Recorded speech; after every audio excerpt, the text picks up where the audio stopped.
to another edition of Talk with the Titans, live from London, UK, all the way to the US of A and worldwide. I'm your host, Callum L, and this is Talk with the Titans. Man. Listen, we've got a crazy show for you. It's going to be jam packed, a very interesting show. The title itself actually is called From Ancient Kemet to Mauritania Custodians of the Wisdom Teachings. So if my Moorish brothers are up in here with me, let me know because this is a show definitely for you, my Muslims, and my Kemetians as well, Kemetics as well. This definitely is a show for you. We've got the good brother Kemetian Adept in here with us, and we're going to be going in. I'm going to be going through a nice presentation. I'm going to ask him some questions. So without much further ado, jeez, I see you, family. I see you. Let me bring in the good brother Kemetian Adept into the conversation. Can you hear me, good brother? Yes, we can hear you. All right. Okay. I just want to make sure. Well, let me rise upon the seven and give all praises to the great God Allah, whom I call, the supreme reality, one that is actually working through man by speaking to man, so to speak. And honors to the ancestors, honors to Prophet Noble Drew Ali, honors to our beloved Prophet Muhammad Ibn Abdullah as well, and all of the masterminds who came throughout the climes and the times, the ancestors, and so forth and so on. Honors to all of them, and everybody who ever came to uplift fallen humanity. I just want to say that, and honors to those who are within the sounds of my voice as well. Yeah. All right. So, family tree, you already know what we ask of you guys, right? So, we need to make sure that the algorithm is picking this up. So, what I'm going to ask you guys to do is to make sure that you hit the like button. Let everybody know right now that we're live on Titans TV and we're about to go in. Okay. We've got the good brother Kemetian Adept. I'm sure you've seen him on the House of Consciousness. You've seen him on Sarnet Studios. You've seen him, yeah, going at our good brother Reggie. You've seen him going at our good brother Smash Rockwell, Jonathan Owens. These are the Titans on our channel or this channel, Titans TV, right? And this is the upcoming, the new breed of Titans, right? And I'm loving to see it because I spent some time at Speaker's Corner this week, which was absolutely epic. I'm going to be dropping a few videos all throughout this week. I'm going to be away actually for this whole week. So Stonehenge, baby. I'm going Stonehenge. All right, cool. So I want to drop some videos all throughout this week to make sure that you guys can really have some great information. So we're not going to be doing any live shows. You know, this week basically, but I'm going to be dropping the Speakers Corner content. It's going to be absolutely epic. So make sure you tune in, hit the subscribe button if you haven't already subscribed, and there's that little notification button. That notification button is very, very key because it lets you know when we are going live on Titans TV. It lets you know when we have premiere videos, scheduled to be published and so forth, right? So let me know actually in the comment section, do you guys see the scheduled videos that are due to drop tomorrow and the day after? Let me know in the comment section if you actually do see that. Okay. So, as I said, we've got the new breeds of Titans, right? And this right here is one of the new breeds of Titans. And I can't wait to see what the good brother has to offer and the level of information that he has to present. So, good brother, talk to me. Have you got a presentation lined up for us, or are you strictly going to go straight through a question and answer session? Well, yeah, I got a presentation to present. As we spoke of before, we'll keep it in the hour range like we discussed, just to give our family some insight where we coming from, and because a lot of people may not be familiar with the information, and I'm going to go through it as quick as I can. I had a lot, but I can dwindle it down to main points, so that way we can have the time we need to finish it up. Yeah, right. Perfect. And again, family tree, right? I don't know if you guys have seen the trailer as well. We've got the ISUPK coming to the UK, right? At the end of this week. So you already know what that means. They're going to be hitting up London. They're going to be hitting up Scotland, Edinburgh. They're going to be in Birmingham. They're going to be in Leicester. And we've got the commanding General Yahana yeah, touching down the streets of London. And a little birdie is telling me, yeah, that he's gonna be coming through, or the ISUPK is gonna be coming through Speaker's Corner. So if you guys want to see some powerful discussions and debates taking place at Speaker's Corner, actually, furthermore, I want you guys to turn up at Speaker's Corner because this is going to be a very powerful week at Speaker's Corner coming up this Sunday. But I want you guys, yeah, to just make sure you tune in because you're going to see some very exclusive videos never seen elsewhere. Like, I don't think the Commanding General Johanna has touched down on the streets of London before, and we're going to be there to document all this. So family, yeah, make sure you stay tuned, hit the notification button so you can be up to date with everything that's going on.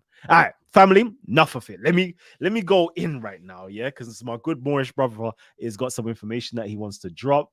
And then afterwards, we're gonna open up some dialogue with the brother as well. So you already know what we do. In the first bit of Titans TV, we have the prelude, what we're doing right now, all the announcements in the interview section. Then we go straight into a presentation. After the presentation, we open it up to our audience members so we could fulfill our actual how can I put it, our proposition, yeah, which is you're going to get to talk with the Titans. So afterwards, you can ask the brother any questions, you can comment on anything that he has stated within the presentation, and of course, please drop your super chats and your tagging Titans TV so I can read out your comments or post them up as well. So brother, when you're ready, post up.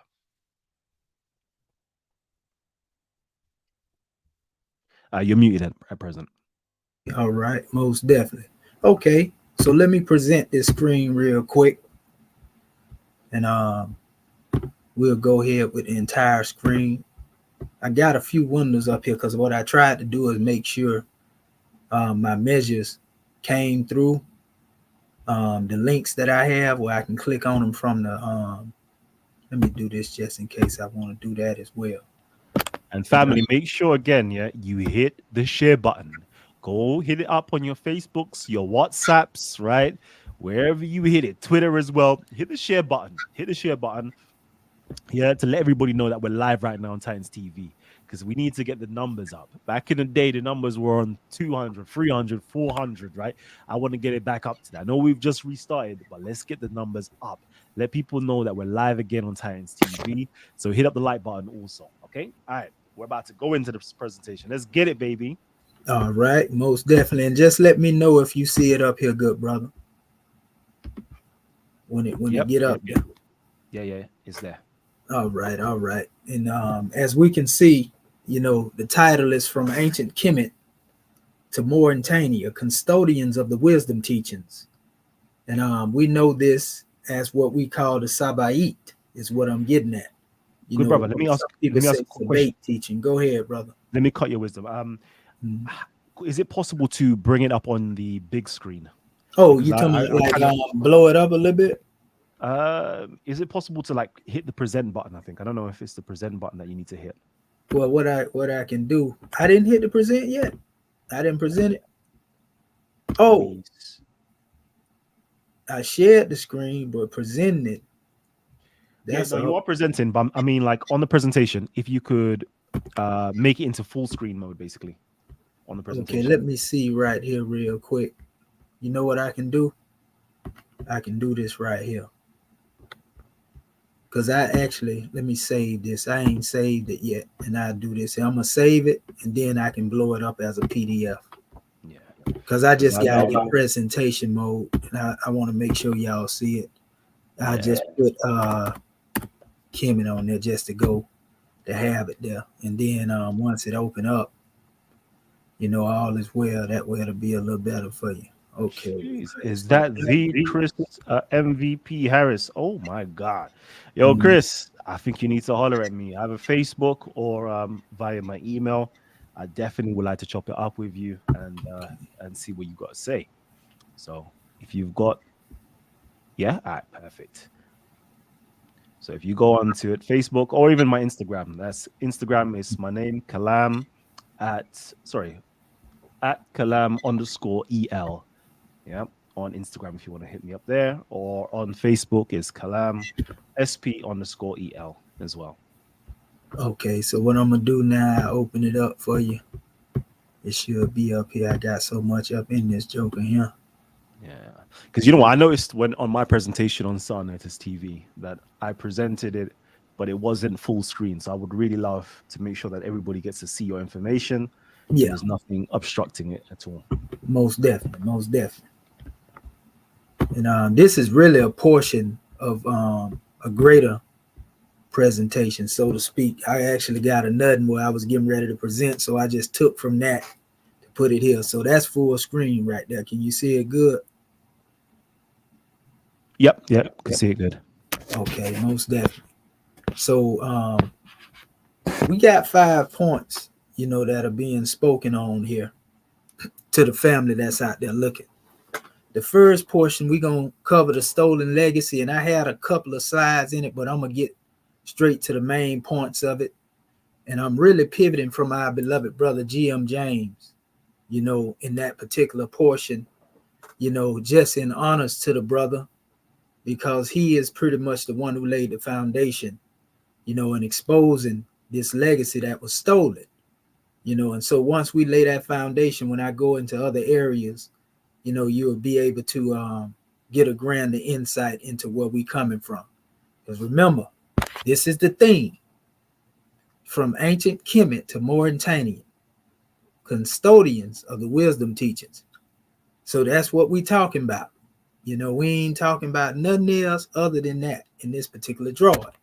We letting you know that the teachings of Kemet went all the way over into that particular region, and we're going to show you how they went there, and how they got there. So the stolen legacy portion, we have the Moorish custodians of wisdom teachings. We go into that, the Kemetic origins of Sufism and the Syria people, and also the so-called black Moors versus the so-called white Moors. We got to cover that right there. That way, ones that have a better understanding, because many people have been misled on that as well. And then also we'll go into the Egyptian Adept Moorish rite of self-initiation. That's pretty much, a child, of all this wisdom that we'll be speaking of. So first and foremost, dealing with the stolen legacy, Greek philosophy is a stolen Egyptian philosophy. Our brother G.M. James made that statement. Want to give honors, to one whom I share DNA and ties with, according to my DNA test, Ramesses. Most of our people do, to be honest. In fact, we're gonna show you some grand things when we really get into what we talk about in a little bit. So this has always been my premise here. And we got a lot of individuals who like to go into opposition to this, especially more this definition that deals with the word mar, and it has amen. And a lot of people say amen opie, amen, but the word here is amen, right? We don't care about what somebody came up and added to a dictionary later. We speaking on what specifically E. Wallace Budge had in his dictionary. And also, for those who ask the question, I thought you don't deal with the metal netta. This transliteration ain't got nothing to do with this, according to me. But that's a whole nother measure. And when I say according to me, I have sources to go further than that. And if you ask that question, then ask why the word Yahweh, you will find it in the same dictionary that this come from. I ask why you find many Arabic and also Hebrew words in that dictionary. And ask yourself, are they Kemetic or not? So that right there kill all the rest of the argument. But also another particular drawing here dealing with this word amen. And I'm not saying that this word in and of itself mean that the Moors, were in this particular time period, in which we would have amen as a representation and a principle, because we know that go way back. We are saying that the word itself is actually rooted in this terminology. It came up out of that terminology because the Moors were actually the ancient Moors, whom some call by the misnomer name Berber. They actually revered Amun-Ra, So anyway, here's another measure right here. And these same things I've showed to the people before. I'm just laying this here to show our people background. The term that was inherited, by the Moors was the term Demari. The term Demari means Moorish gods.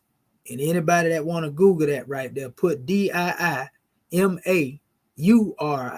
in there, and you'll find out that the Demari were the indigenous Moors, so to speak, before the modern time of when we had deal with Moorish Spain and so forth and so on.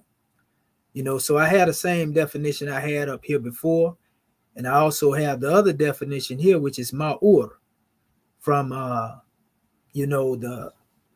Pellerimo Stele. And this title deals with the high priest of Anu. And it was these Demari people, known as the Moorish gods. The Arabs wouldn't call them by that name because they studied Islam. So they were the ones who came along later and gave them the name, Berber, not the Romans, as many people have taught and thought of. That's a whole nother subject in and of itself. The Romans picked it up, and then it became basically a term that really meant barbarians in its original sense. And so they was basically saying, no, these people barbarians. We ain't finna call them no gods. So go and look up the word Demari, and you'll see that it actually the root of the word Mauritania. You see?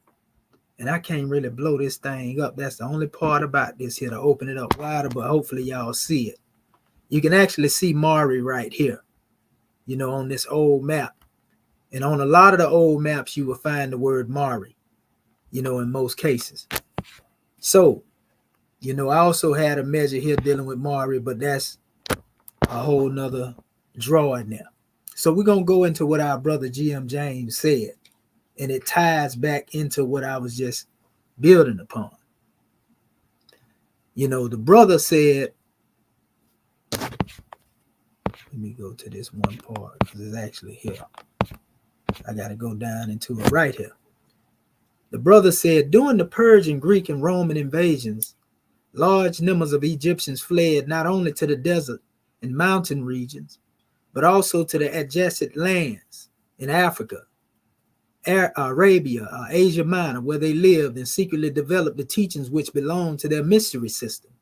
In the 8th century AD, the Moors, i.e. natives of Mauritania in North Africa, invaded Spain and took with them the Egyptian culture which they had preserved. That's enough really to establish the premise on exactly what I'm getting at. But he said knowledge in the ancient days was centralized, and it belonged to a common parent system. The wisdom teaching and the mysteries of Egypt, which the Greeks called Sophia. I wanted to mention that since I mentioned the Moors, right?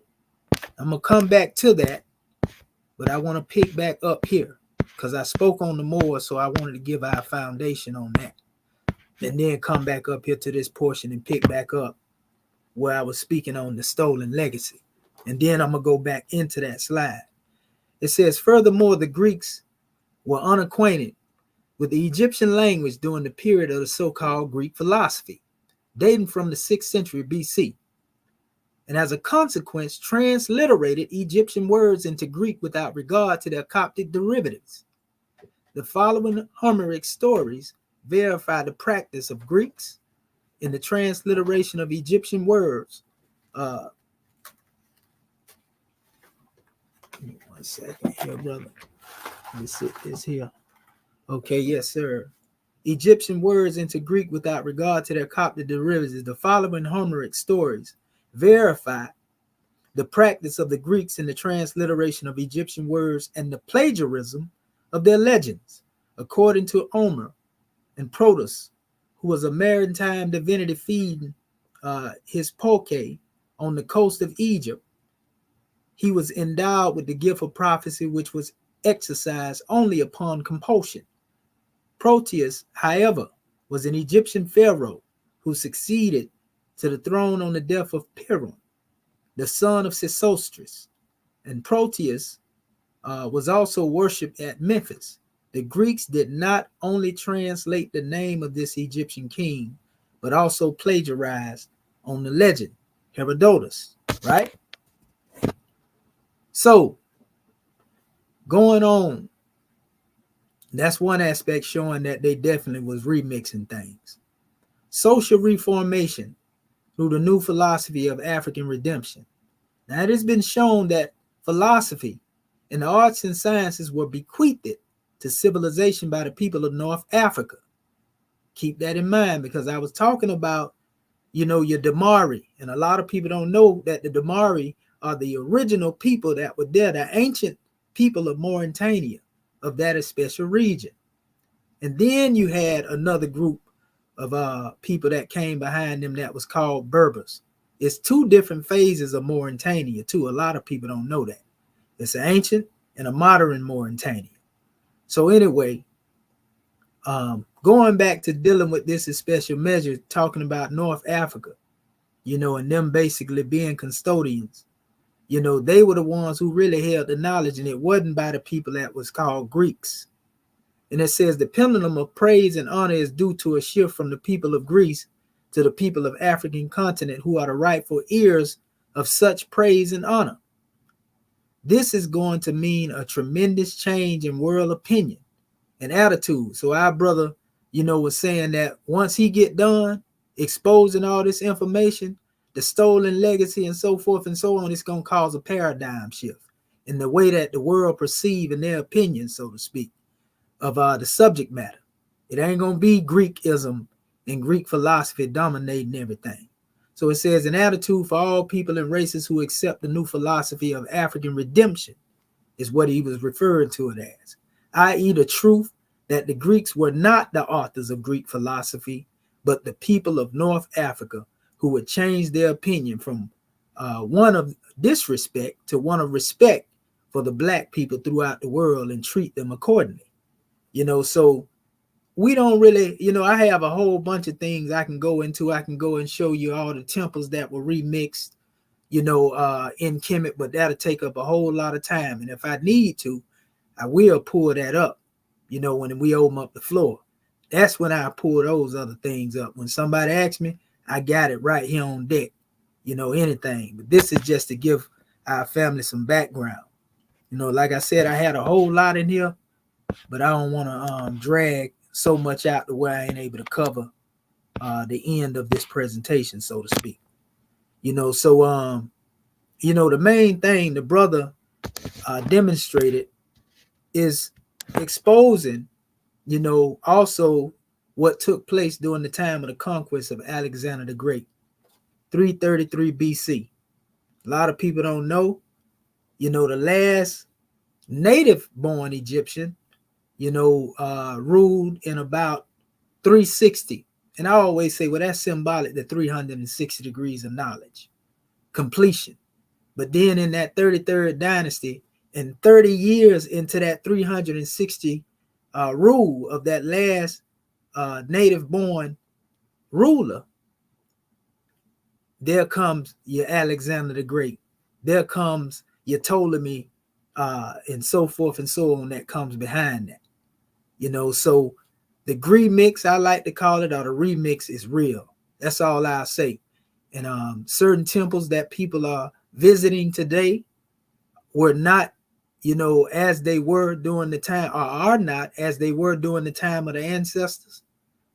For example, Kumumbu, is a popular temple, but Kumumbu is a remixed temple, what they would call a reconstructed temple that was originally known as Nukt, and we can go into even the temple of Dendera, how it was pillaged, and, even a false ceiling was replacing the old, and different obelisks and everything that was taken from Kemet and so forth and so on. Everybody familiar with this right here, so having that knowledge, and our brother saying to us right here, and we're going to go into it from this. I got like 4 different channels of transmission, through which all of this teaching came. So this is the Moorish Custodians, dealing with the wisdom teachings of ancient Kemet. The 4 channels of transmission, has to do with 1, the Sabah Meroi, which are also known, as Moors, according to many scholars. You see, in this modern time, they actually use that same terminology to refer to these people. But they are really known as the Medo Cushites of the Nubia region, the Sudanic region or the Tassetic region, whatever name you want to give to it, that's referring to that particular area. The priests of the temple of Amun basically were rooted in that particular area. That's where they started at. And from that particular culture, even the Indus Kushite Valley civilization came up with their teaching, that deal with certain aspects of things that was in Kemet. And people like to say, well, this came from India, but in all actuality, it really came out of Kemet, the temple of Amun. If you ever seen the depiction of Apidimop with the serpent tail and the lion head, the many heads, this was also being demonstrated, in the context of Shiva, as they demonstrated it over there in India. But they took that practice was already there in the temple. So there was a Naga sect over there in Amun-Ra's area, and there was a Naga sect that also came up there in India. So they have a loose relationship, so to speak. But you got to remember, the people of India were known as the Medo Kushite. Not the Medo Kushites, but the Indus Kushites, where Saba Meroe was known as the Medo Kushites. So you have Medo Kushite, in Kush, and then you had the Indus Kushite, in India. So their sacred river was Ganges, just as the sacred river in, the land of Kemet is the Nile.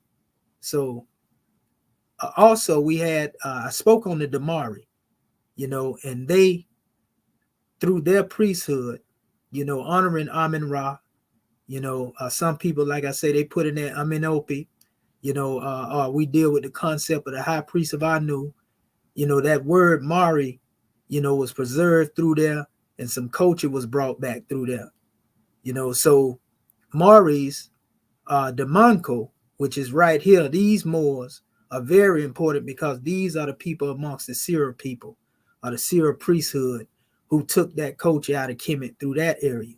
And then you had, later on in the more modern time, the Muridia, or the Murites, or the Sufi order that was founded by the high priest, Sheikh Ahmadu Baba in 1850-1927 in Senegal. It's very important because this is where the wisdom come from.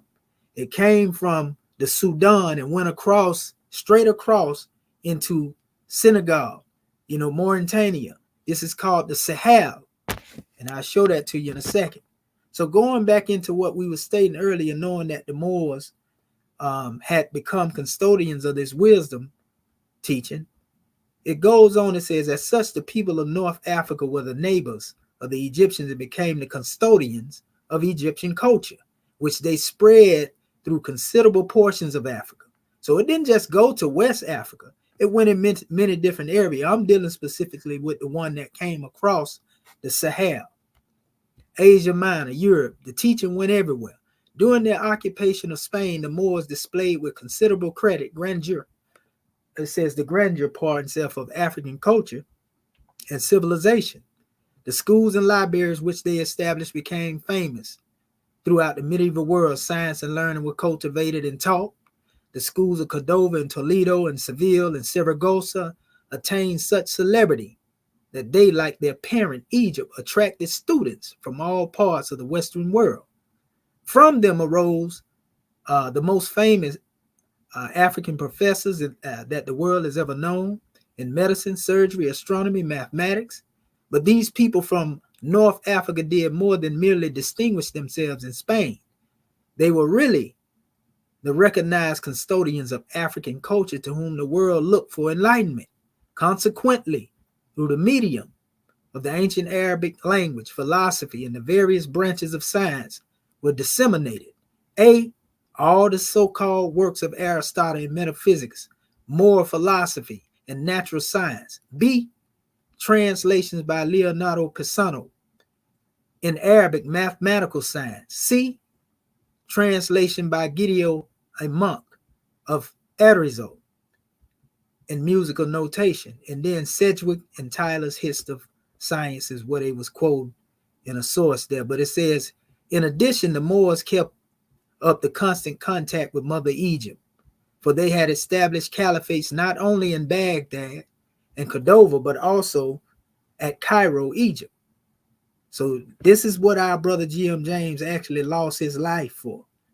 Bringing these things to the public, he broke his oath, so to speak, because he was a part of one of them orders. Y'all know what it is. So anyway, it says Europe in the Middle Ages, also by Alt, just here, pardon self, it would be well to mention that all the great leaders, it says, of the great religions of antiquity were initiates of the Egyptian mystery system, from Moses, who was an Egyptian hieroglyphic, down to Christ. And for those who believe that these people don't exist, that's on them, because the burden of proof is on them to prove that. But what I will say is that there are sources outside of the biblical narrative, that speak on these individuals. One is the sorceries, that deal with the actual tomb, that deals with the family of the brother Jesus, his mother, himself, his father, and his son, by the way, and Mary, Magdalene. But anyway, that's a whole nother measure. Moses, on the other hand, was spoken on by Manetho, pardon self. And he was spoken of in the history that he gave in Egypt. So that's enough for me to be able to accept that. I ain't got to overturn no tombs and look for his grave. But the main measure was we hear in those doctrines that he was learning all the wisdom of the Egyptians. We also have the degrees, the same degrees that Yehoshua went through, is the same degrees that Prophet Noble Drew Ali brought us back as Moors, and we go through. And that's him being an Egyptian adept, that came back to us in that same way. So let me move on, because we'll get to that later in the end. I'm trying to fly through this demonstration, but also make it fulfilling for the people. So here I mentioned the Damari again, the ancient Mauritanians, right? The Syria. These people are also coupled with here, and I tried to put a little match to the map. The map is kind of transparent, but I also have the full version of the map. I'm going to come back to that because it's important. Because you're going to see that the Syria people, come straight up out of Kush, as you can see it here, Sarah. Syria and Sarah has a connection. There's a lot of information on this stuff. This ain't something that's just made up. So the Damari venerated Amun-Ra. When you go into Kemet, Amun-Ra had his root there, so to speak, right? Among the Kushites, the teaching, and so forth and so on. So the Sarah, Sarah is the term that's used here. And you'll see that Sarir, is just a variation of it when you look at the teachings. So Ra, in Kemet became Rug to the people of Syria. Rug, when you look at the G, a lot of people don't know that G is interchangeable with the letter K if you go into what's called sound shifting. And G is also interchangeable with the letter H, or even K and H. It depends on what you're dealing with. But when you hear most people in Arabic say ruh, ruh, it's similar to what's being said ruh. Only difference is, the Syria people, in their way of life, their teachings, they predated, Islam. So we're dealing with the original teachings of the Mauritanians, or those people that were the Syria people who inherited certain measures from Kemet, directly and both indirectly. So we see the connection between the word ruh and ruh, and we also know that there's a connection between that word in the Arabic in its root, ruh, as it is raha. The root of the word Arabic is R-A-H-A, raha, or sometimes just simply rah, and that simply deals with what we call, if actually that's the root word of the word nur, which means light, so there's a connection between the light because it deals with spiritual light. But anyway, and there's a physical connection, the physical light. So then we had the concept of, the Nun and the Nunet. We can see how these things even carry over into the language of the Arabic. We see those same words. They have different meanings. Some of them are close, but I know Nun refers more to the fish in the Arabic, that is in the water, as opposed to, the concept of Nun as it relates to creation in the beginning and so forth and so on. The word cook, or cook, or cooks, of the Syrah people, can definitely be connected though to Ka and Kuket, because these are both dealing with cosmologies here. You see? Then you have the Mari, which are the Moors in this modern time, Moorish. This is talking about during the time of those who ruled Spain 700 years now. So we're going from an ancient time into a more modern expression of it, but they still came from the same region. So it's natural that if a people come from the same region, that they would basically pass on some of the traits of the information and the culture that they have. That's common sense. So the Saracens, that was another name that was given. In fact, Saracen is actually a name that even goes back to the Syrah people, because they were known as the Saracen. And we're going to get into that in a second. But the European tell you that the Saracens, they were tall and dark, and they was very dangerous and brutal. And, so that's how the Moors got the rap for being fierce warriors and so forth and so on.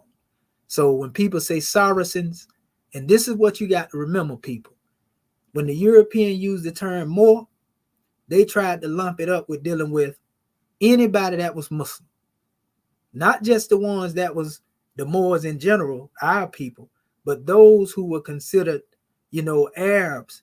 So there are two different groups, and our people don't know this. They don't know who the Haritans are and the Bidan. Some of the people don't. The so-called white Moor and so-called black Moor. We got to get into that so we can make a distinction. That way you don't get it twisted. So nevertheless, naturally, the wisdom of Kemet, being that the Moors or the Mari, or the Moorish, were the custodians of this information. We seen it during the Age of Enlightenment. It was the Moors who was translating them Arabic texts, dealing with algebra and so forth and so on. And Ibn Khaldun would tell you that, so to speak. But when you go into Nu and Nun, that's basically just another rendition of what was said over here, because these are descendants of these people.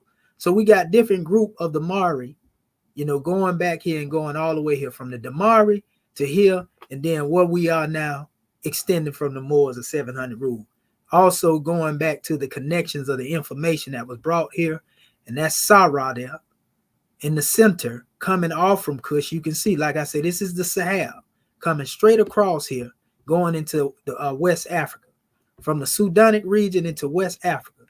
That's how even the DNA marker, migrates according to my information that was given to me. At least my markers went from the Sudan all the way into the Sahel. According to my markers, I have 85% sub-Saharan West African, Senegambian, Mauritanian, and so a lot of this ties in with that information as well. So I would consider myself a living proof, because I seen a female that's from there did a video, and she was from there. She lived in Africa, and she didn't have more DNA than I had.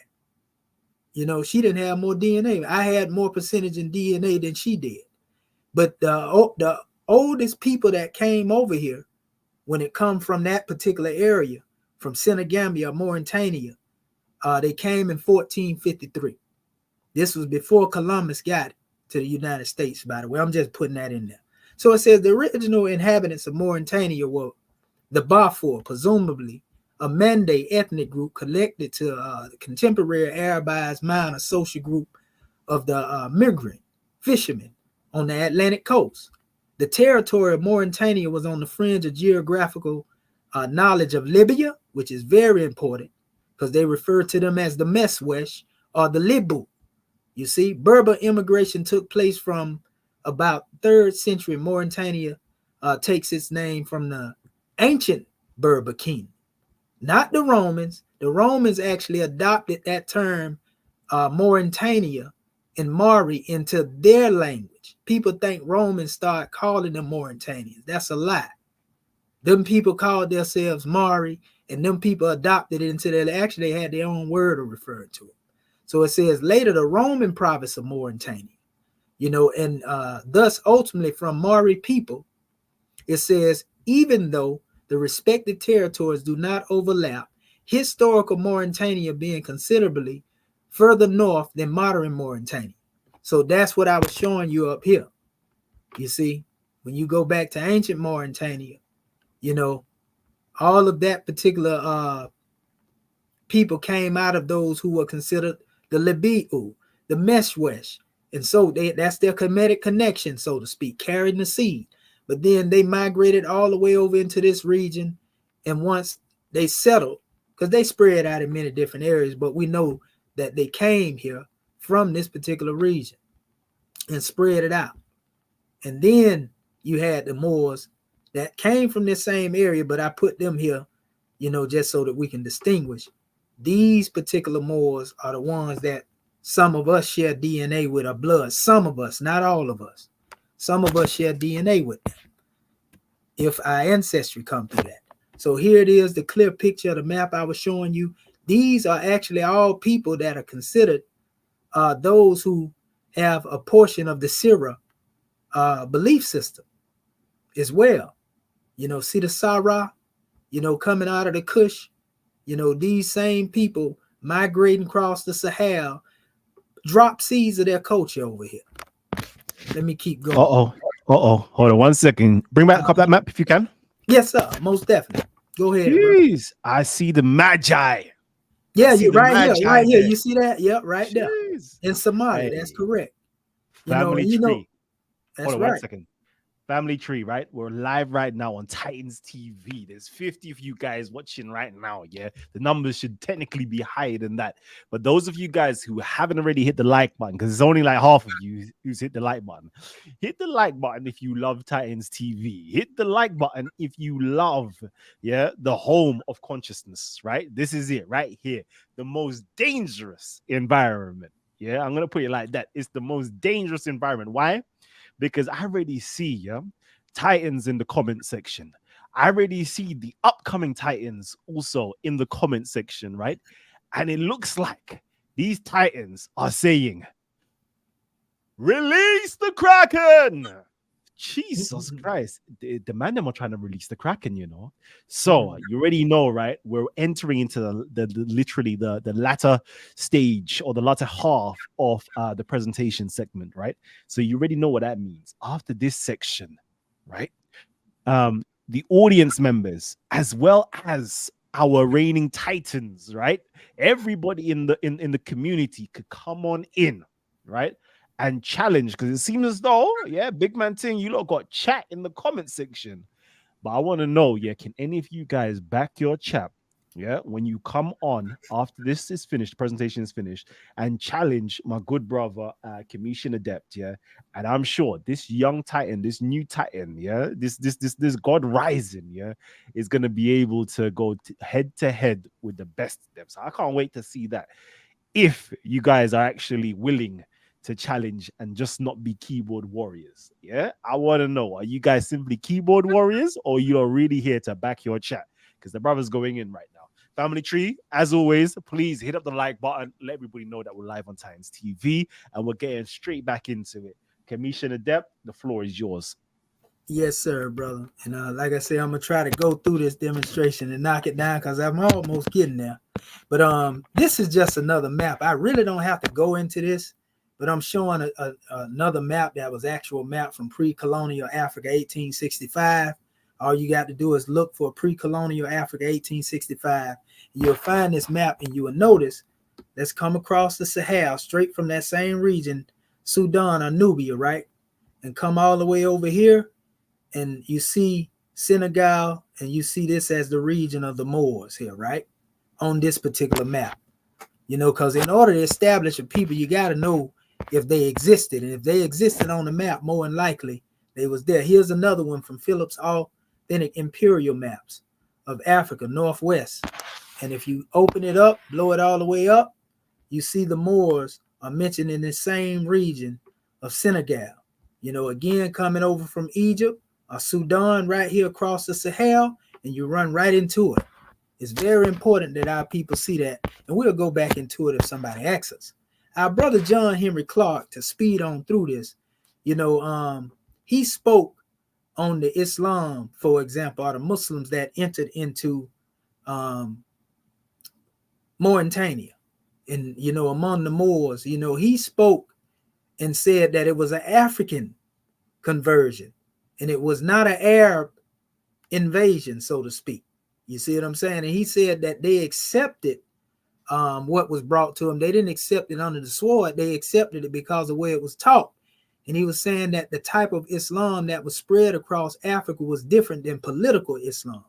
Go and watch Dr. Clark's speech on that, because the Arabs were more politicized, but the Moors, our people, what they had, what was more prevalent in Africa and is today, especially in this Mauritanian region, 91% Sufism. Sufism dominates Africa, and Sufism is not Islam. Sufism comes straight up out of Kemet, and I'm going to get into that as I close these few slides out. So I was speaking a few minutes ago about the Manku Moors on the map of Senegal. You know, 1853, this is an actual map by a Senegalese citizen at that particular time. And that's his name right there. Again, you can look it up, Abi Bolat. And I actually have a connection in here. I'll link you up with it in a second. But if you notice in this map, you know, that's coming from the native land, they use the same name right here, Maurice the Mancos, which is basically translated the Manco Moors on the map of Senegal. So this is a Senegal map referring to the Moors in this area. Many people in the past, and you see it says Mari all the way over here. When they say Mari, them the Moors family, you know, all up in this particular area here. Most of the slaves that was taken, a lot of them was taken from Senegal. So when we say that we descendants of Moors, this right here is all this proof of it, if we want to go into that aspect. But let me go on, because I don't want to waste too much time. I know we're closing it out. And brother, let me ask you this, brother, pardon self, Kalam. Yes, King. You giving me extension off from the time when you were speaking before I talk, right? Oh yeah, yeah. You've got a good, okay, because I'm almost done, but I want to make sure I'm able to finish the presentation. Nah, you're good. You're good. You got enough time. Don't rush yourself. Don't rush it. Okay, most definitely. Because I do want to make sure they get it too. I want to harp upon this thing though, so that they can get it, but keep it moving at the same time. So this is actually, for some reason, it don't come up in English, you know, and when you try to translate it, won't let you translate it that way. So unfortunately, what I had to do is go to my old trusted Google Translate so our people can see what's being said right here. And I'll let y'all go and look at this on your own time and go deeper into it. I just want to make this point dealing with the map and everything that we just said. So let me do this here real quick. Just hit this. Boy, technology is good, ain't it? Ain't nothing wrong with that right there. So here we go right here. They say that's too much right here. I tell you what, we'll do it this way, because I actually have it already pulled up over here, but I'm going to do it this way here and see if they let me. Come on, man. Don't do that. Okay, let me do this here,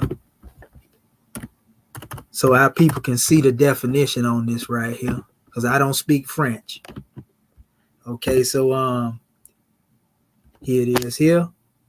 I'm gonna go down here and see it say translate from French. You just hit that right there, and then voila, you got some English up here. It says the Manco Moors, sometimes called the Mancos, in old French stories, are a part of the large community of Moors who are today distributed between Morocco, the Western Sahara, Algeria, Mauritania, Senegal, Mali, and Niger. So the Moors were in all of these places. It is in Mauritania, Senegal, and Mali that we find the greatest number of Moors. The Damanco it states are particular numerous in Senegal. It says where they are called Nar or Naru or Kajur, Moors of Kayor. Nar meaning Arabs or Moors in Wolof. Now, when people see that, you know, a lot of people say, oh, they talking about the Arab, but a lot of people don't know. You got a dynamic in Arabia, just like you got over here. Just like you had, you know, Libyans that were dark-skinned, you had Libyans that were light-skinned. You have Moors that were called, you know, who they are. You had the Bidan and the Haritan. Bidan are those who are called white Moors. The Haritans, you know, these are the people that are known as the indigenous. And these particular people that are known as the indigenous are actually being enslaved right now, to this day, by so-called white Moors. So when you say the Moors enslaved the people, it's really talking about those pale-skinned Moors. And the only reason they got that name is because they're over there. But they are not the original people. And I'm going to show you that in a minute. So let me keep going. So you can go into the same thing that I just went into here. And you can actually go and you can pull this up and go further into it. I just wanted to get that off because it relates to the map that I just showed our family, to let you know this stuff is here. You know, I ain't giving you just one particular measure. I'm giving it all to you. Hold up. Let me get back over. I'm trying to pull my little, there you go, right? Is that it? Trying to pull my little PDF back up. Get it back here. Where you at, PDF? Give me 1 second. Okay. There we go. We just go back into it. So yeah, basically, when you see that name, that's those Moors that were referred to right here. The Demoncours. Right there. Senegal. Same area where the slave post is. There's a slave post where slaves were being taken from. And it was them Badins. You know, it was the pale-skinned Arabs that was selling our people into slavery. Not our people. Our people still being enslaved in Mauritania right now. So you have the Syria people now. You know, the Senegal, Gambia, Mauritania. Right? We just spoke on certain teachings of Sufism that went into that area. You know, and it tell you the 4 largest Muslim brotherhoods in Senegal are the Qadir or Qadriya order, which goes back to who they say Al-Qadir. Some people say Melchizedek. That's the oldest one founded in Baghdad. Baghdad was actually the seat of Renaissance too, where a lot of unity was brought forth. I know y'all know about the city of Baghdad, but it says by Sufi mystic Abdul Qadir al-Jilani, right? It says in the 12th century, and now pan-Islamic spread Senegal to Senegal in the 18th century. And it goes into other measures, went into the Tanzania, you know, in Morocco. It goes into, again, our brother Sheikh Sidi Ahmad Tajani, his particular group, you know, in the city of what they call Taba Orine. Then you have, last but not least, the Morid or the Moridia, you know. And these particular ones, again, was founded by Sheikh Amadou Baba. For those who don't know who that is, it may not let me open this here. Look like it did. There we go. That's a good thing. If you go over here, you'll see all the Sufi brotherhoods here. And I'm just showing you this here, you know, in the pictures of this here. You know, it's important that I speak on this portion here because it also lays a foundation, you know, of exactly what we talk about. You see the brother, you know, over here, you know, so these people right here, man, are actually over there right now practicing, you know, not only what we call Sufism, but the Sira faith. And that's what goes on. A lot of the traditions that our people used to practice, they still practice them, but they become more of what you would call orders of mysticism, you know, where people teach these things in a sacred way. You know, and the public don't actually have access to certain things, so to speak, you know, and you can only know this by doing the research. So you can see, you know, all of these are our people, you know, these ain't no Arabs over here. That's why I'm showing you this. You know, these are all the people in Senegal now. You know, you can also see some of the Kemetic phenotypes up in here right there. Look at that. If that don't look like a Nasut, I don't know what it is. You know what I mean? So this is a whole site that go into that, but I ain't gonna spend no time there because I'm trying to close it out. I'm almost done.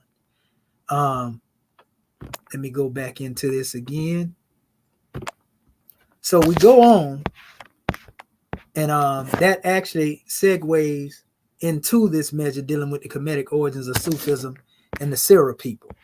You know, I have an entry here. Let me see if it let me enter. It might. Yeah, it did. And this is the site y'all want to go into. This is too long for me to read all of this. So I ain't going to try to read a whole lot of this, but this is what a Sira creation myth come from. A lot of people get scared of that word myth because they think it means something bad. But every nation had their special mythos. So we ain't tripping on that. We ain't got no complex about that. You know what I mean? But anyway, I was speaking to y'all about Ruach earlier. You know, and Ruach being the creator and fashioner of the universe, and everything in it, creation is based on a mythical cosmic egg and the principles of chaos, similar to that of Kemet. You see, there are a whole lot of them. I'm just trying to touch on some of these things because I know I can't go into all of it, but I want to show you certain things like the word Ruach and cooks. The word cook, like if you were to add a H there, like the X is also interchangeable with letter X. You know, the letter K even, like we say K or the G even. You know, we can see the word ka, you know, in reference to dealing with this and its connection, so to speak. The ka of ancient Kemet in connection to this word ruh, and also cooks, which actually deal with what we call Ra and Ka in ancient Kemet. So in this particular area, it says, you know, they basically in their mythos talk about everything being created by Ruach, the equivalent of Ra, you know, according to Kanjan, and the creation of the planet Earth was a result of a swamp. It says, which the first tree grew within. It says, in the first three worlds created, it says, through a mythical egg and under the principles of chaos were the waters of the underworld, the air, including the higher world, and the earth. Sound real familiar to you Christians, huh? It says, these were the first primordial worlds created by the Supreme Being throughout thought, speech, and action. That's something we teach in the Moorish paradigm, that man is a thought of the great God made manifest. Well, guess what? The Sira people teach the same thing. So that looked like a portion of the teaching that we inherited in the paradigm that I study right now. So cosmogony, they go deeper into that. You know, they go into a breakdown. Remember, I talked to your brother as well the other day about, you know, creation being based on numbers. So they had what we now call gematria in relation to dealing with their cosmology. You know, they believe that also there was a genesis of the universe, the prologue of the primordial myth based on three elements, you know, water, air, and earth. In Kemet, we already know what the water represents. You know, we know what the air represents. We know about Shu, Tef, Nut, you know, and so forth and so on. So they have a similar teaching. The primordial ocean and the formation of planet Earth, the rotation of motion and the axis of the world, the creation of trees and plant life, creation of animals, creation of humans, the first male and female couple whose children are descendants who went on to populate the world, the crisis that befell planet Earth, so to speak, and the separation of man and animal, and why the dog became man's best friend. They go into that. The intervention of the Ruach in the process of divine intervention in the various stages of creation and after initial disorder. The serial representation of the universe, the three worlds, the invisible world from above, and then what they call the diurnal terrestrial world and the nocturnal world. So they have three different levels, and they actually have a system that shows this. I'm going to show it to you real quick. It's a picture. It's just a picture, and I'm going to keep it moving because I'm almost done. So I'm going to show this to you, and they actually have images on this right here. You know, hold up. They pulling up the wrong thing. Let's do this here. Be more specific.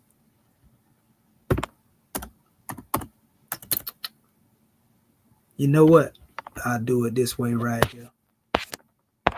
There it is right there. I was finna go somewhere else. But this is their chart that deals with, this particular measure, fam. And so this represents, the rule that created everything. And notice they have a pyramid diagram. And they have as much as pyramid as above and so below. This is the Pangu region, which represents the earth plane. It ain't strange because they also spell it sometimes Pangu, and it make me think about Pangea. But these represent the spirits that pervade in the realm. And so they don't deal with no spookism neither. When it comes to the Sierra people, they believe that we them ones that's out here demonstrating. They don't believe, some of the people that say they're atheists, they'll probably love, the doctrine of the Rug, because the Rug tell you that it ain't a being outside of you. It's a being inside of you. Everything that you seeking is at the end of your own arm, basically. They even tell you that when they said the creation of human beings came about, these represented archetypes that were created. It wasn't, it says the Rug did not create, it says, nor did it engender all beings of all kinds. It simply created the archetypes, not the prototype of each species, but 7 archetypes, namely the 3 essential elements, air, earth, water, and the top of 4 seeds. It says in the first tree and first animal and the first human couple, male and female. You see? So you can go into this. This is called a scholarly community encyclopedia, and go into this thing and look into the Sierra creation myth, and it'll go into a lot of the history behind it. I don't want to take up no more time on that because I'm trying to close this demonstration on out, and I'll go back to it if somebody have questions in the midst. So let me get this thing done and over with. So this book, this is a European, and I bought this book on purpose, because people always say the Moors made that up. The Moor made it. Well, here's a European wrote a book called One World, One America, Tartarians, pardon self, in the Moors. They do call them the Tartarians as well, too. Same people. But in this particular area, he spoke on Moor. He said North African Berber, one of the race dwelling in Barbary, right? Moray from the medieval Latin Morus, inhabitant of Mauritania, Roman Northwest Africa, a region now corresponding to the northern Algeria, Morocco, from Greek Moros. See, that's the Greek word. Their word ain't Mari. Greek is Moros. Different words from different languages, family. They're giving all the etymological roots to you. So don't confuse them. Perhaps a native name or else cognate with Marus, and they define that as black. But this adjective only appears in late Greek and may as well be from the people's name as the reverse. Also applied to the Arabic conquerors of Spain, being a dark people in relation to the Europeans. Their name in the Middle Ages was a synonym for Negro. Later, 16th century, 17th century, being the nearest Muslims to Western Europe, it was used indiscriminately of Muslims, Persians, Arabs, but especially those in India, cognate with Dutch, Moor, German, Moor, Danish, Morir, Spanish, Moro, Italian, Moro, related, Morris. So we see this name took on many different German nations based on, whatever language it came through. These words, they gave birth to different expressions. But that's all good. We understand that if we understand linguistics. It said it is generally held that the word Moor is identified as North African Berber, 14th century from the Old French Moray, medieval Latin Morus, Latin Marus, meaning inhabitant of Mauritania, which stems from the Greek Marus. It says thought to be a native name, meaning it's the name of the people. This is what it's thought to be, right? It says, yet it is very unfortunate that many neglect to trace the term's etymological roots further back. And this is the problem a lot of our people are having. They caught up on the word Moor and they ain't tracing the etymology all the way back. And I've been telling them this before I even got this book. So it says, as language did not begin with the Greeks and Romans, nor did the term Moor begin with the Greeks and Romans. For those who think that, they wrong. I've been telling them this, but here go the Europeans since y'all don't believe me. And so we must look further back to find its true source, which brings us to the Phoenician term Mohorim, which means Westerners, and can be ultimately linked to the Egyptian Mir, Mar, Mehru, and Mu. I've been teaching this for the longest, good brother. And now here go a European that wrote the book just recently saying the same thing I've been saying. That's what you call confirmation. The ancestors must wanted you to know it. So it says, according to the online etymological dictionary, which is 21 different sources we read for the etymology, the name Moor, North African Berber, 14th century French. It says Moor from Moros or Morus, inhabitant of Mauritania. Morus, perhaps a native name, or else cognate. Morus, black, being dark people in relation to Europeans. Their name in the Middle Ages was a synonym for Negro. You know, so they go on saying the same thing. So I ain't got to keep repeating that over and over again. You know, but they letting you know that this word it goes all the way back to, you know, the Kemetic or the Egyptian words. Mir, More, and I even got a clip that I would play if need be of a modern brother that's in Morocco today that tell you that he a descendant of the high priest. The name More come from the high priest of Ani. That's what the brother said, and he a native to the land. So we went over that. I ain't got to go. That's just another picture of the people. We're going to speed on by that. It is a portion here just to show y'all another site to go to. And this is actually a trip down memory lane. I ain't going to read this. I'm going to just show you all the information dealing with the Syria people are here. You know, in Senegal and all of that right there. Man, this history is very extensive, family.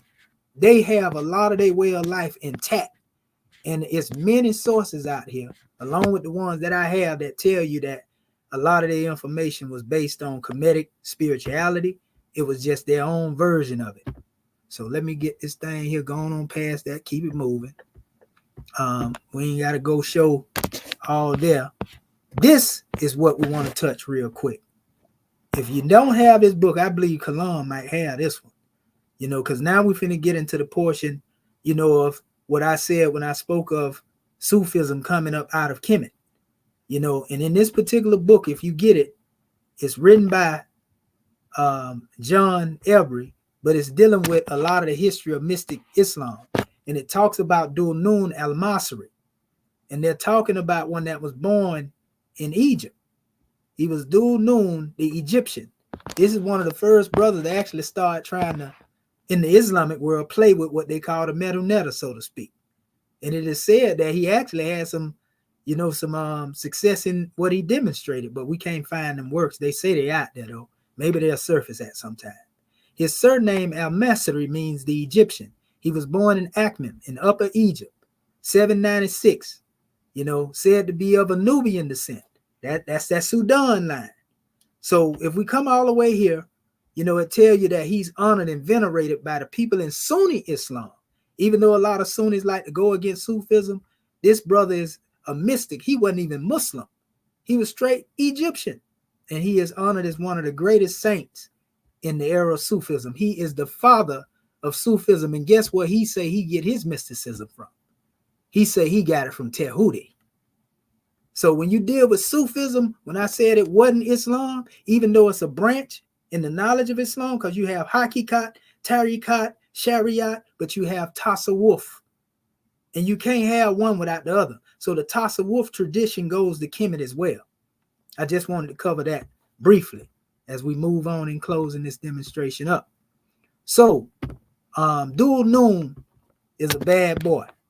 You know, it's a lot of information on him here, and I got some also in PDF, but I don't have the time to go in it right now. So again, we confirm in Sufi Brotherhood in Senegal, 95% of the Muslims belong to Sufi Brotherhood. So they ain't dealing with Orthodox Islam.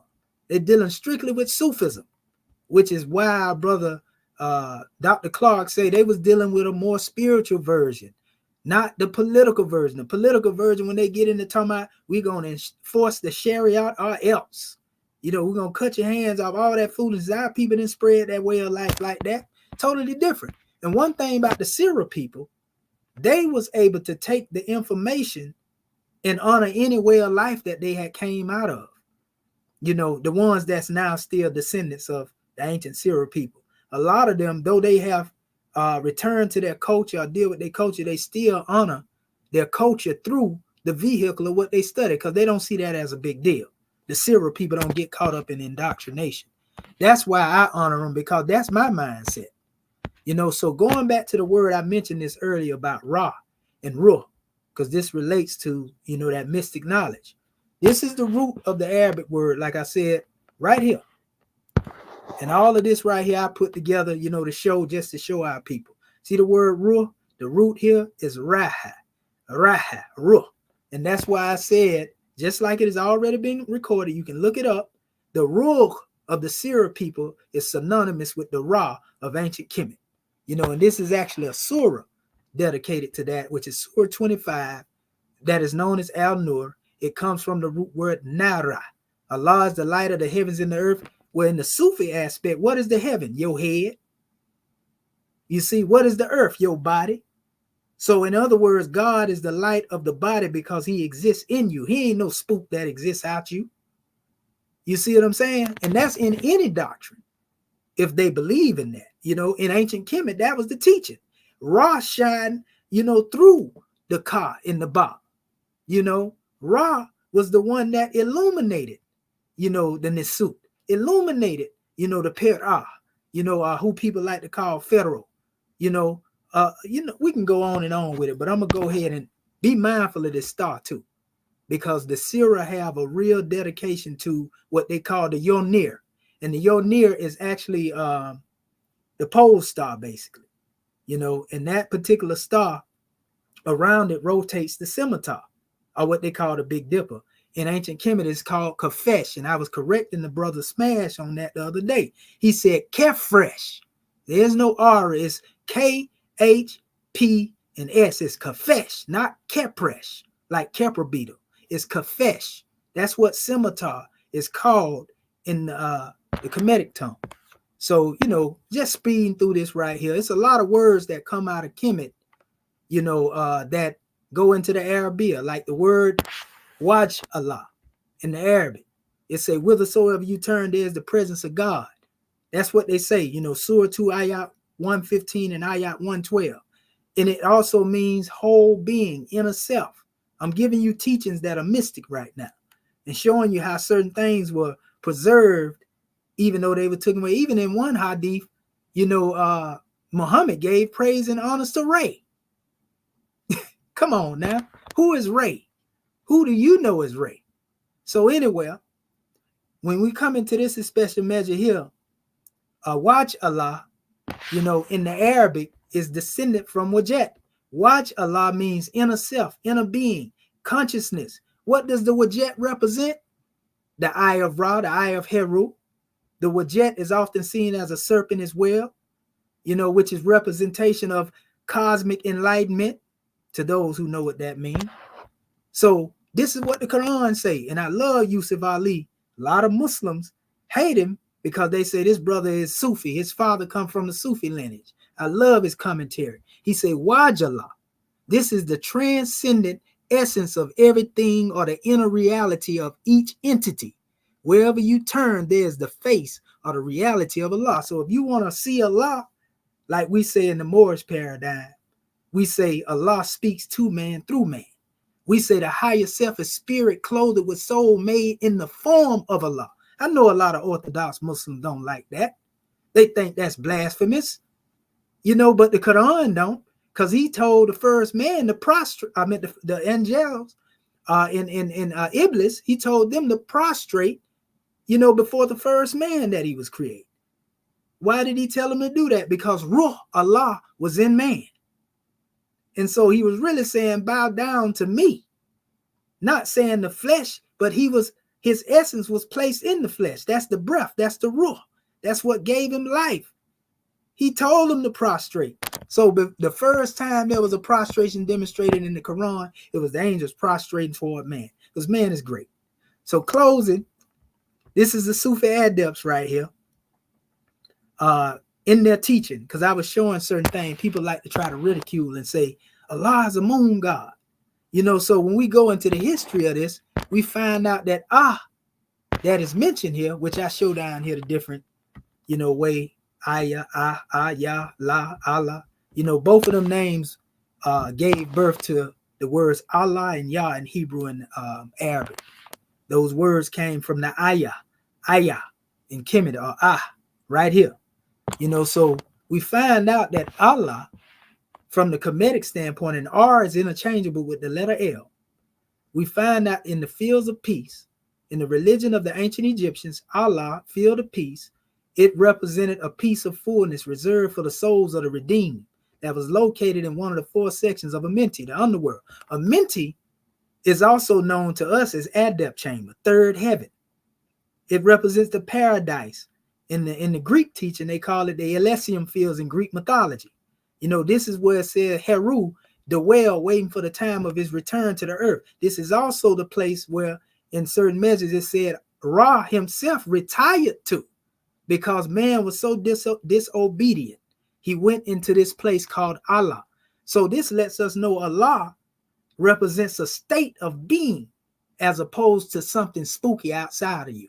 It represents a dwelling place where the divinity is inside of you. The Netaru is working through you. You see, this ain't no spookism. Man is God. That's what the Kemites taught. So the Sufi adepts teach that Allah in their status sometime the physical body, which is called Zahir of Alua, is so weak that even if a mosquito were to bite them, they will be distressed and disturbed. However, their internal condition, which is Batin, the unseen, is such that it contains the 7 heavens within itself. These are 7 stages of consciousness within us. It says, therefore, this Sufi teaching now, one cannot truly estimate the power and vastness of the internal condition, Batin, Aluha. It says, in terms of the level of their physical beings, they are with the rest of creation. But in terms of the level of their souls, they are constantly in the presence of Allah, in the world, but not of the world, as they would say in the Bible, right? It says, so why then would their souls not be able to encompass the 7 heavens?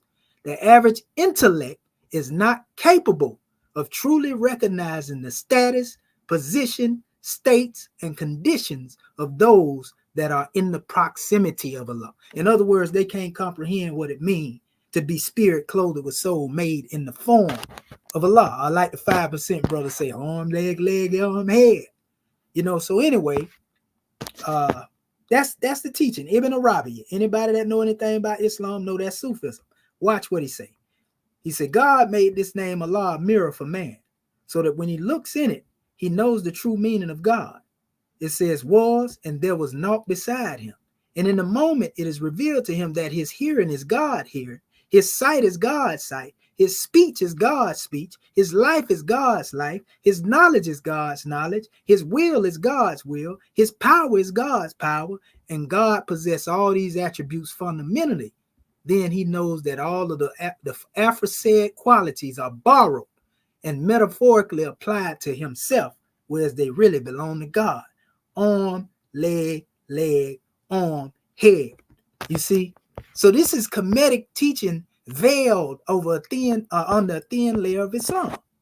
So that's your example what I was speaking of earlier, dealing with the so-called black Moors versus the so-called white Moors. These are the ones that are enslaving these. So when you hear the term Moor, do not get it conflicted and confused, because I just showed you where, Moors, who they really are. And here's a picture from the 1600s, by the way, a slavery image. And do you see who it is? It's the pale-skinned person that's called a Moor. This is the Badin going at the heritage. And he got one of the babies on here. You think this right here made up? See what it say on the bottom? I just showed you the word Moorish mean Moor. And it's talking about the village of the Negro going in there sacking the village. Watch this. Here it is. We almost at the end, people. I just want to show y'all where this come from so y'all don't think I made it up. The visual record of the African slave trade, slave life in early African diaspora. The further back you go in history, you don't see physical pictures. You see pictures like this when you get into the 1600s. But that is a pale-skinned Arab enslaving a dark-skinned Moor. Right there is what you see. Them was the ones that was demonstrating. So you got to get that straight, and then you won't be beefing with Moors talking about Moors enslaved the people. Get your history right, family. So let me go right here. as we go into this special measure here in closing, because we definitely at the end of closing, we ain't just saying that, we actually at the end of closing this thing out. I'm rushing through it, but I'm trying to make it fulfilling. Get this book too. I ain't gonna read everything here. It's called Inventing the Berbers, and it tell you how to name Moor. You know, again, like I said, the Berbers are the Arabs, or the Moors are the Romans. It tells that they basically changed the name. You know, it says it right here. We was talking about the Mari a few minutes ago. It says, according to this understanding, instead of conquering the Berbers, the Arabs conquered the Moors. See? Mari. So it was the Arab, just like I showed you that cat on horseback with the scimitar, going at one of our people. You see? Then it goes down and tell you, this is telling you how the word Moor came to be known as what it is now. It says, in this excellent study of the Moors between the 4th century and the 7th, Yves Moderain thoroughly examined the use of the category in late antique sources. His goal was to determine the role of population named Moors, then Berbers, in the evolution of Roman Africa in 3 centuries preceding the Arab conquest. Noting the difficulties inherent in the use of Berber to analyze the pre-Islamic period, he commented on the scholarly practice of translating Moor as Berber. So he showed you how the word Moor was replaced by the word Berber. And that's what this book is talking about, how they invented the Berbers. So when you hear people saying Berber and all that right there, family, that was recently. You know, that wasn't the name the ancestors referred to themselves as. They was the Mari. So here's some brothers that were bought into slavery over here. Angelo Solomon, the founder of what is called Moorish Rite Freemasonry, right over here in the West now. And this is the brother, if you ever seen the documentary on Prince Among Slaves. You know, both of these brothers come out of the same region, and they come from a Senegalian root as well. They come from the Senegal root. This brother was actually freed, you know, he was called the Moorish Prince. He went into a Masonic lodge over here in America, you know, and they basically had a sit down, and he basically told them that he was a Moor. He wasn't from America, and he was freed based on this. That's Abdul Rahman. You know, so way before Noble Drew Ali ever was on the manifest, he was demonstrating that. Just showing you briefly here. I ain't reading the whole thing. That's just showing my haplogroup, because I took some out of my DNA stuff to go along with this to show the migration from the Sahel. I'm going to blow that up and just show it to you. I ain't going to read it because I want to close this out. So this would be your region of the Sahel, coming from here, the Kushite region, the Nubian region, Sudan, and they migrated all the way over here, you know. And this is how there was inheritance of these different teachings, these different traits. I ain't got time to go into it, but in the Syria people way of life, they also have pyramid. They also mummify their dead. They bury it, they mummify their dead, family. These are only traits that were indigenous to Kemet.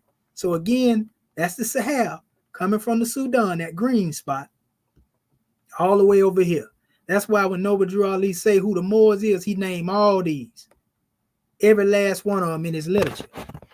So this is a picture of my mother, you know, because it said that pheno, it says right here, you know, the origin, because we know mitochondrial line is unbroken. So it said my maternal line, it actually said go back to like 200 and something thousand, but this is a small portion here showing the ones that's actually in Mauritania.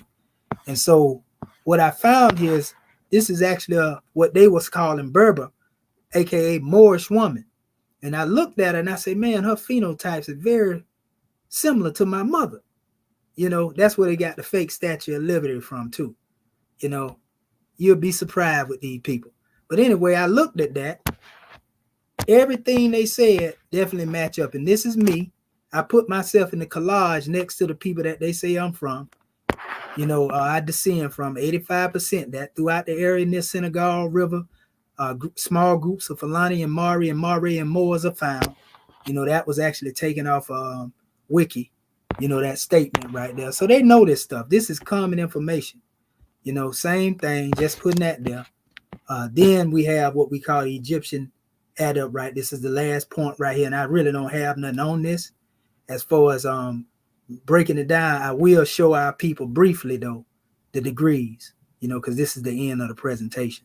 So it says the Egyptian Adept rite of Moorish Adept Moorish rite of self-initiation. You know, and this is our This is a jewel, you know, and it represents, the hand clasp represent what we call the meeting of the minds. You know, the hand is symbolic to the mind due to its ability to shape, mold, obtain, retain. You know, so that's why we say the hand is symbolic to the mind. You can also see here, you know, in this measure, I have metal-itic up here. It says you rather be one than see one. In the scimitar, it says Hierophant. Around this, it says Kemetian Adept Hierophant. Not just me, but all of us who come through these degrees of unfoldment that we come through, that we inherited from our ancestors, you know, come through this lens. So we have a 7 between each one of these knots, you know, for a total of 21 in math. You know, and if anybody know anything about 21 in math, you know, it represents truth, you know, but that's a whole nother teaching. So we have all of this Safek Pekheru, which actually means circle. 7 Safek means circle. Pekheru means circle, you know. So we are, you know, the 7th of the time. Then we have Swift Angel. It was my chairman that made me Swift Angel number 4, and it was my chairman who called me or conferred upon me, you know, the degree of what we call Kemetian Adept Hierophant. I didn't choose that name. I just put it on my YouTube because it was given to me and it took off. My real name is Shedu Amintiel Muhammad Shepsuel. That's my high name, you know, and in the Arabia, you know, it's Shahid Imani Mohadi Shabazel. So anyway, we see the picture of our brother Noble Drew Ali right here. You know, after he had came back to the Americas, he did take that trip to Kemet, family. He did take that trip to Kemet, you know, but that's him as a young man, 26 years old. A lot of people, he's a magician. He was this. He got locked up for practicing medicine. Well, that's the prime example of what a prophet demonstrates. People call him a soothsayer, saying that he deal with witchcraft and voodoo and hoodoo. That's a sign of prophecy. You see, and also him being locked up, you know, for trying to heal people. Dr. Sebi got locked up. Does that take away from Dr. Sebi credibility because you got ignorant people out here think that because Prophet Noble Drew Ali got locked up for trying to give his healing oil. I got him right here behind me. I got the prophet's oil, teas, and compound that he was selling way back then. We got them. They still make them. And I tell you this, anytime something wrong with me and I need to go to trying to deal with that, it knock it right up out of you. But anyway, this is him right here, the prophet, you know, referred to as the Egyptian Adept student. And he was not the student. To those who lying, talking about he was the student of Dr. Suleiman, I'm the reason that information is out here in social media.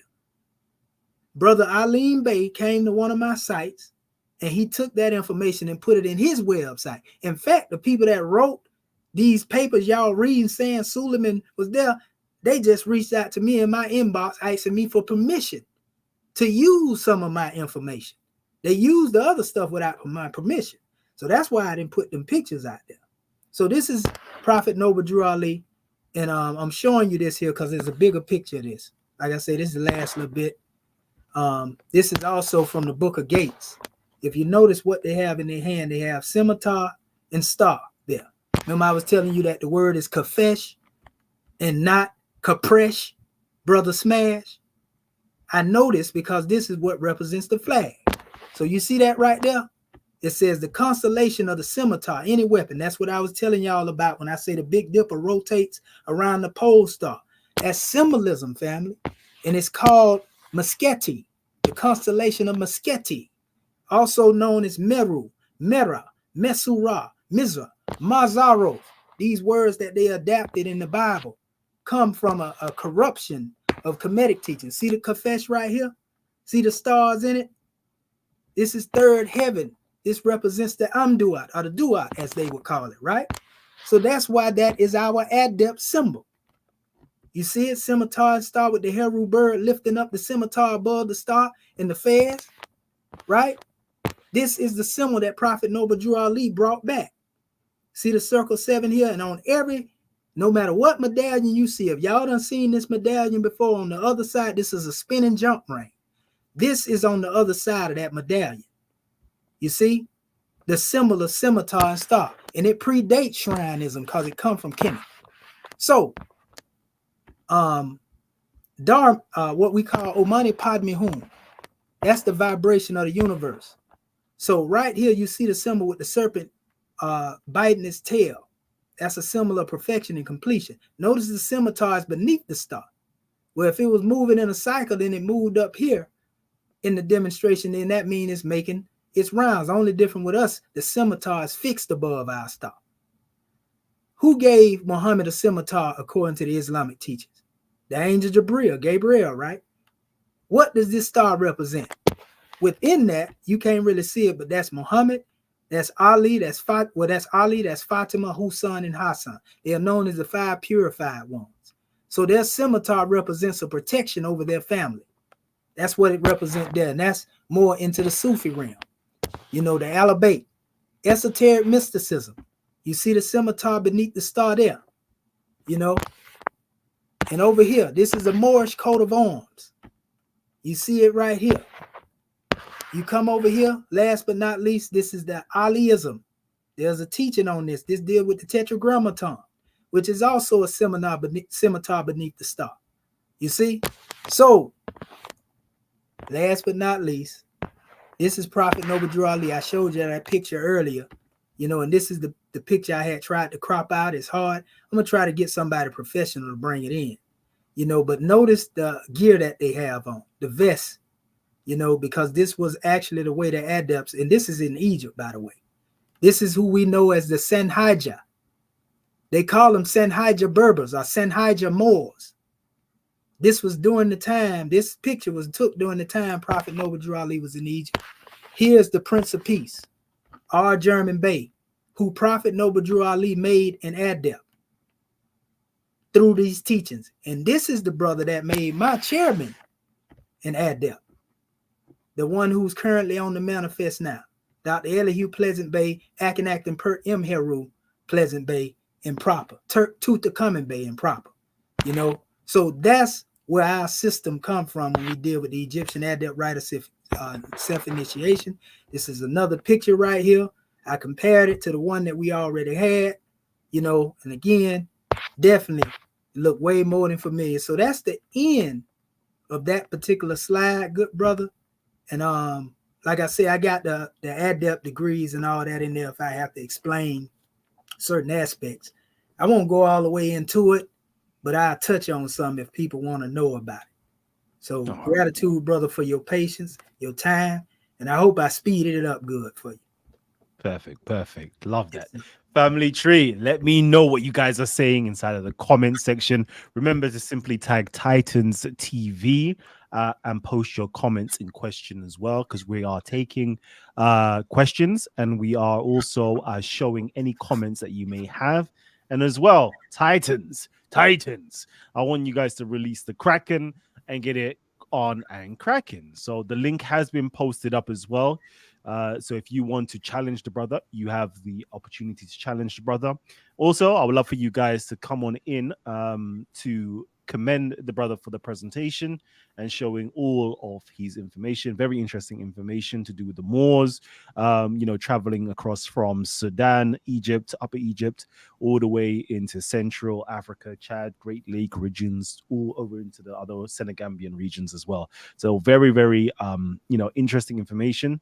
And I can't wait for you guys to come on in and have your say.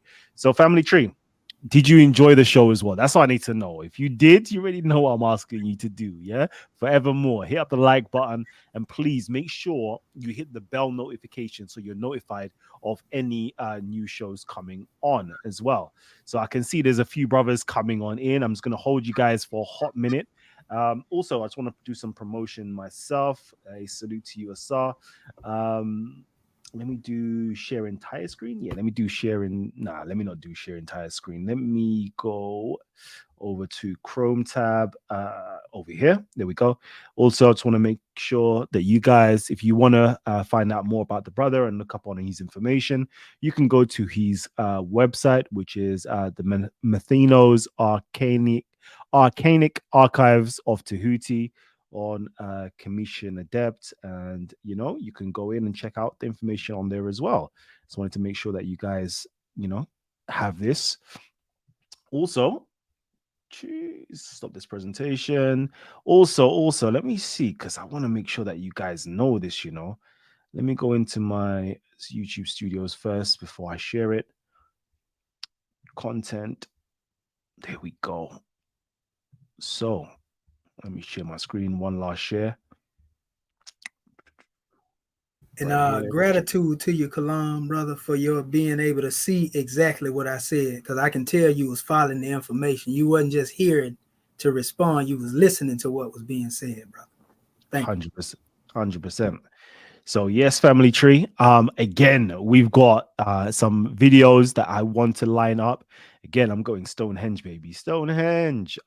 So I'm not gonna be here for the next like few days. So I'm gonna line up some videos for you guys to actually see some speakers corner videos. We've got a great video here with brother Raven, Rap Raven, and myself, brother Musa, brother Dawood. um Very good information as well. Sorry, COE was down filming as well. So family, like, come down speakers corner if you can. I'm going to be there for the next month because we've got Black History Month over here in the UK, so I'm going to be down for that. And of course, yeah, right here, yeah, Commanding General Yohana himself is going to be in the UK. ISUPK, Kwame Sharala. Hey, I can't wait, I can't wait for this because that's me all day long. I can't wait for that. So, anyways, family tree, let me get my good brother Asar M. Kar, who's eating some Cheetos, you know. And then we've got also our brother HJ. I believe it's a brother. I want to get you guys in. Let me go to HJ first because he was here prior before he dropped off. So HJ, talk to me. HJ. Are you able to talk? If not, I'm going to go over to you, Asim Kar, until he's Peace to ready. family. I'm a Tapshani. Akwasti Jet Uncle Johnson. Dua Henu Dua Saber. We got the Sabers in the building today. Our brother Kamisha, the Depth is in the building. Um, yeah, I like some of the stuff you're bringing out from the Circle Seven Quran, which I'm familiar with. Um, there's a book that I got Rob Bourne, my brother Rob Bourne and Danny, when they were doing some information on Elijah Muhammad. And one of the things that we definitely would connect on is the body, because the sacred washing ritual for the Nasut Biti, the king, is to wash the body and look at each part of his body as a necha. So the hair is likened to Nut. The phallus is likened to a saw. The hind part is likened to Set. The mind is Heru, etc., etc. And so he goes through the whole body through this washing ritual, and he comes out, tells you every part of my body is a necha, it's a god. Every part of my body is sound. Every part of my body is this, that, the other. So definitely the temple, the body is sacred.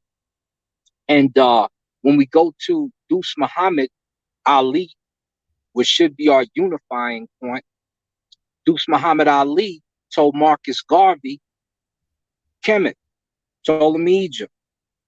Then Marcus Garvey started to move in that direction. So Deuce Muhammad Ali was one of the right hands of Noble Drew Ali. And he's from Egypt with a Sudani mother. So that's not the very beginning of Pan-Africanism, but is damn near, because there's only two other people that I can think of that come before those two. Facts. And when we see that, those are unifying factors for our Moorish community and our Remetz, if you will, our Shemsu community, those who follow in the path of an Asar or a Heru or a Set or an Aset. So unifying factors, and definitely big up on your presentation. Grammatically, you're still wrong with the one, but definitely on point with the others. And you definitely you were saying some metal nature words that fall in place that would be correct. Like when you said the circle seven, you use the metal nature terms for those. So without question. Yeah, we'll always disagree on certain things because of my approach. So I respect that. It don't make me. I don't believe everybody have to agree with me. But I will say this: I give honors to you, brother, for pointing out that important factor dealing with the unity, because most of our people don't see that, and we could have actually thrown the Moorish Zionist temp off in there too, brother. Also, Yeah. You know, because that would be the unifying factor there. So they don't know it, but really, they are seeds of the Moorish movement. They tried to come out and say that Rabbi Matthews them, you know, taught Noble Drew Ali, but it wasn't right. I went and did the history. What they was trying to do is tie the years of the commandment keepers, which came at a certain time, into being connected to the Moorish Zionist temple. And the Moorish Zionist temple was established in 1919, you know, which was during the time the Canaanite temple had been established. And so they came up out of that. So when Noble Drew Ali left New Jersey, you know, and went to Chicago, there was another group that came forth and rebirthed the Canaanite temple. And Suleiman, who had came back from Egypt with Prophet Noble Drew Ali, he was a co-founder. He wasn't the founder. Suleiman wasn't even interested in religion. Suleiman was trying to build Masonic lodges. He never was trying to teach anything Moorish. He never taught out of Circle 7. He was trying to get these different groups to accept, even the Masonic groups. Like they have a Jubilee they was talking about 2 years ago on how Caesar R. Blake went against it. You see what I'm saying? They didn't want to accept what he was pushing as Mohammedan Masonry. So when they be talking about Suleiman taught Prophet Noble, Suleiman was a co-founder that came over here with the Prophet. Not only him, but Al-Karim Abdad is what they called him. Another one came over as well. You know, they came with him, but Deuce Muhammad is possibly one who had came because he was traveling too. But yep, he was the first person to teach Marcus Garvey, you know, about Islam, you know, Muhammad. That's why Marcus Garvey didn't care nothing about religion. He just said, well, let us be like that. You know what I mean? So honestly, yeah, he moved to Islam. Nope. Hold on, one second. I saw. So one second. Let me get brother HJ in because he's been waiting for the longest. And afterwards, I want to salute my brother Lord Abba. You know, Lord Abba is up in the building. Yeah, I wanted to make sure I give him his honors as well, because you know what? Yeah, Lord Abba was one of the first Moors on the channel, supported the channel, brought other Moors onto the channel in the early days. I'm talking like 8 years ago. Yeah, so I wanted to give Lord Abba his props on that. But let me get brother HJ in and then properly have Lord Abba, you know, talking. So go ahead, brother HJ. Yeah, I just want to ask them. Peace to the panel, first of all. Peace. And I just want to ask the brother Kemetian question still. You're talking about Noble Drew Ali learning from Sufis, right? well, Prophet Noble Drew Ali learned from Egyptian adepts, you know, according to our history, you know. And I was saying that Sufism, you know, comes from. No, but did he learn from Sufis? No, he learned from the Egyptian adepts, you know. In so Egypt, where does he get his Islam from? Where does he take his Islam from? Yeah. Well, I'm gonna give it to you like this, and this will be best for you because this is actual record. There was a fatwa that was written against Prophet Noble Drew Ali, brother, for teaching the Islam that he was teaching. I can't lie. This is just it's a quick basic question. Where did he get his Islam from? Listen. I'm finna answer it to you. Sati Majid will tell you that Noble Drew Ali was teaching a different Islam. He said he didn't honor the Islam of Arabia. He said Noble Drew Ali said the Islam of the Arabs wasn't true Islam. So where did he get his Islam from? That's the question I'm asking. That's what I'm telling. He was not teaching Arab Islam. What he is called Islamism, good brother. And Islamism to us consists of honoring all books of truth. Go ahead. I just wanted to say that. So what does Islamism mean in a dictionary? What would the word mean? Because what we know, okay, sorry, let me word it different. Sorry. No, you good. I just couldn't hear you. Your mic broke up, good brother. Can you hear me now, yeah? Yeah, you clear now. Go ahead. So you're saying Islamism, so submissionism? No, sir. You know the Arabic word ism, right? Are you familiar with that? Or no? What would the Arabic word ism mean? It actually it actually means being in the essence of. So we add the ISM in our body, my body. Who's means this the teaching essence coming of. from? Listen, this is from the Arabic dictionary. You want me to pull it up? So Yeah, listen. yes, please do. I can do that in a second. So ism to us, brother, the ism that's added there in Sufism, you will hear them are mystic Islam. Outside of Sufism, you will hear people say it means the essence. Ism is dot. I'm gonna pull it up. Where's right the now. source? Where's the I'm source? I'm finna pull it up right now for you. I'm gonna show it to you real quick right here first, and then I'm gonna pull it up in the dictionary so you can get it. And so we don't deal with being in a state of because I'm sure isms are English word. Yeah, we don't deal with being in the practice of peace. We believe in being peace. So there's a difference between the two, good brother. And I'm pulling this up for you right now. Family, just to let you guys know, we got 15 more minutes left of the show. So if any of you guys would like to jump on in, the link has been shared. So please jump on in, because it's going to be the last chance you'll be able to ask your questions live on air with the good brother Kemetian Adept. But of course, you already know what we do on Titans TV, right? We close the curtains, okay? And behind the scenes, right, we keep it going on for hours and hours into the morning. So if you would like to jump on in right now and have the chance, because as soon as it fills up to 6 people, there won't be a chance for you to jump on in and to have further conversations with brother Kemetian Adept. So please jump on in as soon as possible. All right, continue, brother. Yeah, let me pull this. I'm gonna put the book in front of the screen for the brother. I don't want to read it and he think I'm reading something that ain't there. So I got it in front of me rather than trying to pull it up on the computer. I can just go right to it here in this Arabic dictionary to show this brother the definition of the word. And it actually comes from the root of the word asma. If you ever heard in Arabic, asma wa sifa, the most beautiful names, good brother. You mean ism, like name, like ism? That's right. No, you're right. wrong. You're wrong. You're no, wrong. You're it's wrong. asma. You're wrong. You're wrong. You're wrong. It's you're wrong, asma, you're wrong. brother. False, it's asma. You're wrong. You're wrong. That's ism is English. We that speak you're in not. two You're different dialects. Sorry, one person on the mic. We speak in two different dialects, good brother. You too busy trying to rebut than listen. That's why you're getting confused. No, because it's finally I've understood what you meant. I don't care about the dialect of Arabic that you speak, though, brother. You can't correct me on that. I teach Arabic from the Quran, Quranic Arabic. I teach Quranic Arabic. I don't speak. But you're making a great mistake. I don't speak Bedouin Arabic. I teach Quranic Arabic. We all know there's two different types of Arabic. They're two different things, bro.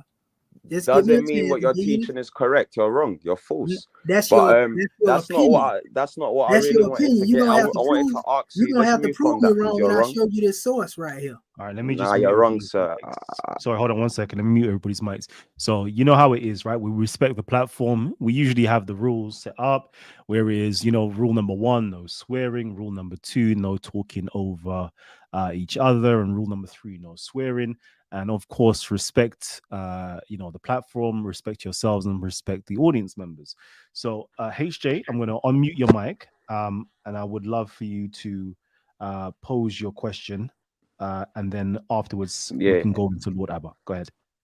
Yeah, the real question, what I really wanted to ask, is that if Noble Drew Ali learned his Islam, because we've still not even gone into that, because you're saying Islam isn't, but I know where he learned his Islam from the Indian guy, the Ahmadiyya people, yeah.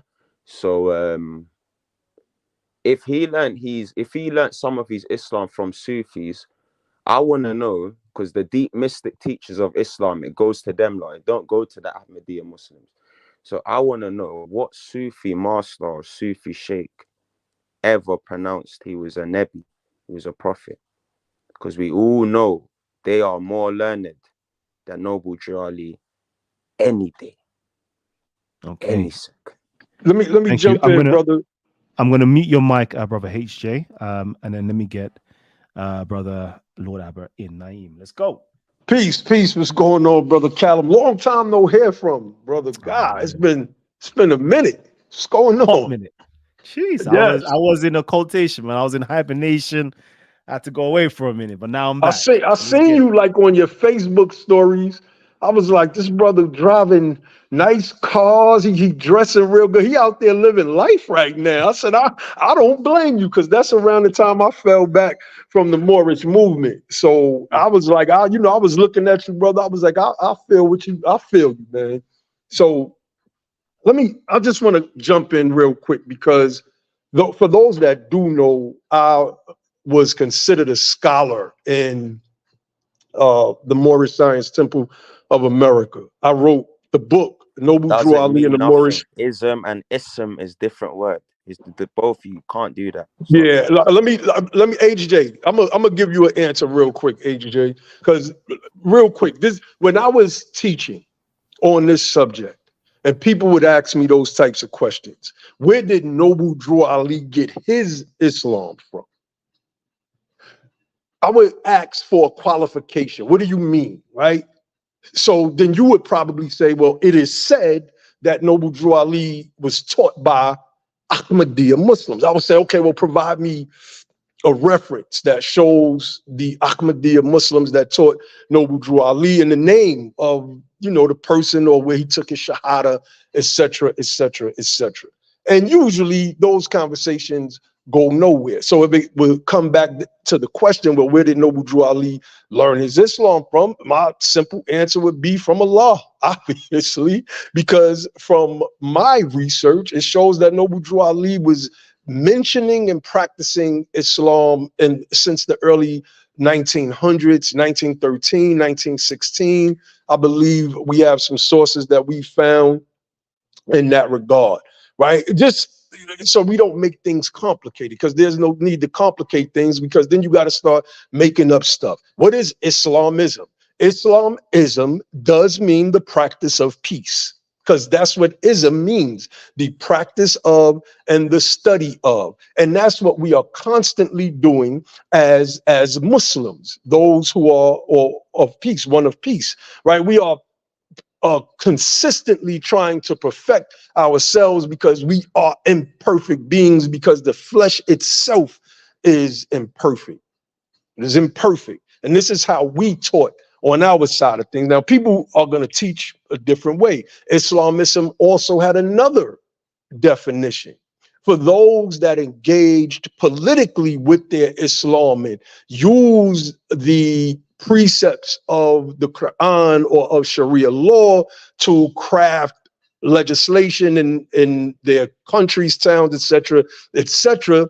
You had historians that called the politicized version of Islam Islamism. But ultimately, Islamism means the study of, or the practice of peace, or the study of the practice of Islam. Noble Drew Ali brings the Circle 7 Quran, or what's properly called the Holy Quran of the Moorish Science Temple of America. And he says this is the uniting with that particular text. And he also states that the movement, the organization, the religious organization, draws its power and its authority from the great Quran of Mecca. I'm rusty right now, but I used to go in on all of this stuff in my sleep. So I got up here because I wanted, and I know Brother Callum about to close out. I have a powerful presentation that I'm putting together, and I'm going to bring it to your channel. And it's to go at Smash Rockwell's piece, No More Kemet. Because I just want to shake the rust off, see if I still got it. Mayweather, he do these little exhibitions every so often to keep his skills sharp. So I want to see if I could, if I still got it, if I could still get in the ring and see if we could draw Smash Rockwell out.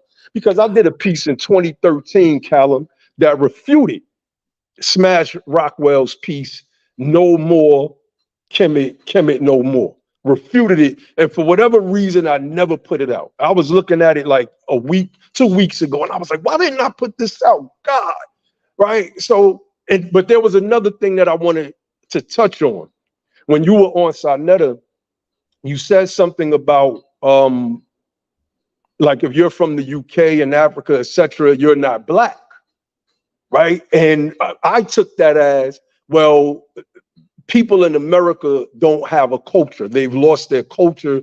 And so I want to do a presentation. I'm going to open up with that, and then I'm going to get into the No More Kemet piece, because the freedman culture, as we call it, and yes, I am still 100% or more, but the freedman culture, as we call it, is the culture that has influenced the whole world in so many different aspects. And I want to come on, talk with the Titans, especially, right? Because you got the UK, the international audience, and they need to know that the so-called black people in America, not only do we have culture, but we are the prime movers and shakers of what is culturally hot and have been so for like the past 100 years. So we're going to get a little into that, my brother Callum. I can't wait. You already know what you need to do. Just hit me up on Facebook. Hit me up on Facebook. Let me know the dates that you want to do the presentation, and I'm going to hook everything up for you. I got you, bro. All right, cool. Let me go back to Kemetian because it's the show. Kemetian, talk to me, King. Yeah, Kalam, and can you do me a favor, because you muted me out, right? And this guy talked over me. No, I said I was going to mute everybody. Allow him to cut into my bill, just like you muted me out. Mute him out if you cut into my bill. We got definitely from your guest here, right? That's fair. Definitely. Right? I muted both of you out, and to set the rules, to let everybody know what the rule is. So we already know, like, nobody can cut over another person whilst they're speaking, otherwise their mic will be muted. Go ahead, King. Yeah, I won't do that. He cut into me while I was explaining. That's why we went there. So I'm saying, when you see one do that while I'm trying to explain it, if he asks me a question, I'm explaining it, being here as a guest, check it. That way, you ain't got to mute me out and let him come forth to make him satisfied. He's been muting me. So what I want to say, good brother, in the midst of saying what I was saying, he asked me the question of, where did Noble Drew Ali get his Islam from? All that history Lord Albert gave, we honor that because that's what's in the teaching. But what I'm saying is, Prophet Noble Drew Ali didn't come back with Arabized Islam. You see, Lord Albert, with all due respect, come from a different body I come from. And trust me, our teachings are totally different. My chairman was taught directly by those who he taught. Basically, he was the one that took care of Prophet Noble Drew Ali wives. He was the one that put a headstone, him and Clifford Jackson, Bay, on the Prophet Noble Drew Ali grave. A real adept, still living right now. So what he has given us is not Arabized Islam. Like I showed him, you seen the definition when I put it up there. Yeah, you blowed the screen up for me, right? When I put Islam up there, showing him the definition of the word Islam in Quran, and it means being in the reality of. And that's what I was trying to explain to this brother. Instead of saying it means submitting to peace or surrendering, it means to be in peace instead of practicing to be peaceful.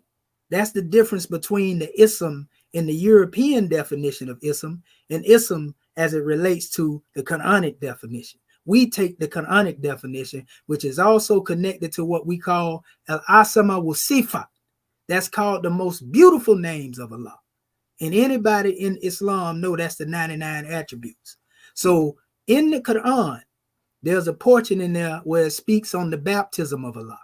The word they use for that in Arabic is Sebagatullah. It's the modes, the attributes of Allah. This is our school of thought in my body, taking on the attributes of Allah, which is more than just dealing with, al-Islam on the surface level, good brother. For example, and I'm going to let the other brother speak, it's 3 levels when you get into what we call Islam. But being that people done been Arabized and they don't know nothing but the basics, they think Islam is a religion in and of itself, and it's not, even though it's been pushed that way. Islam is just the first rung.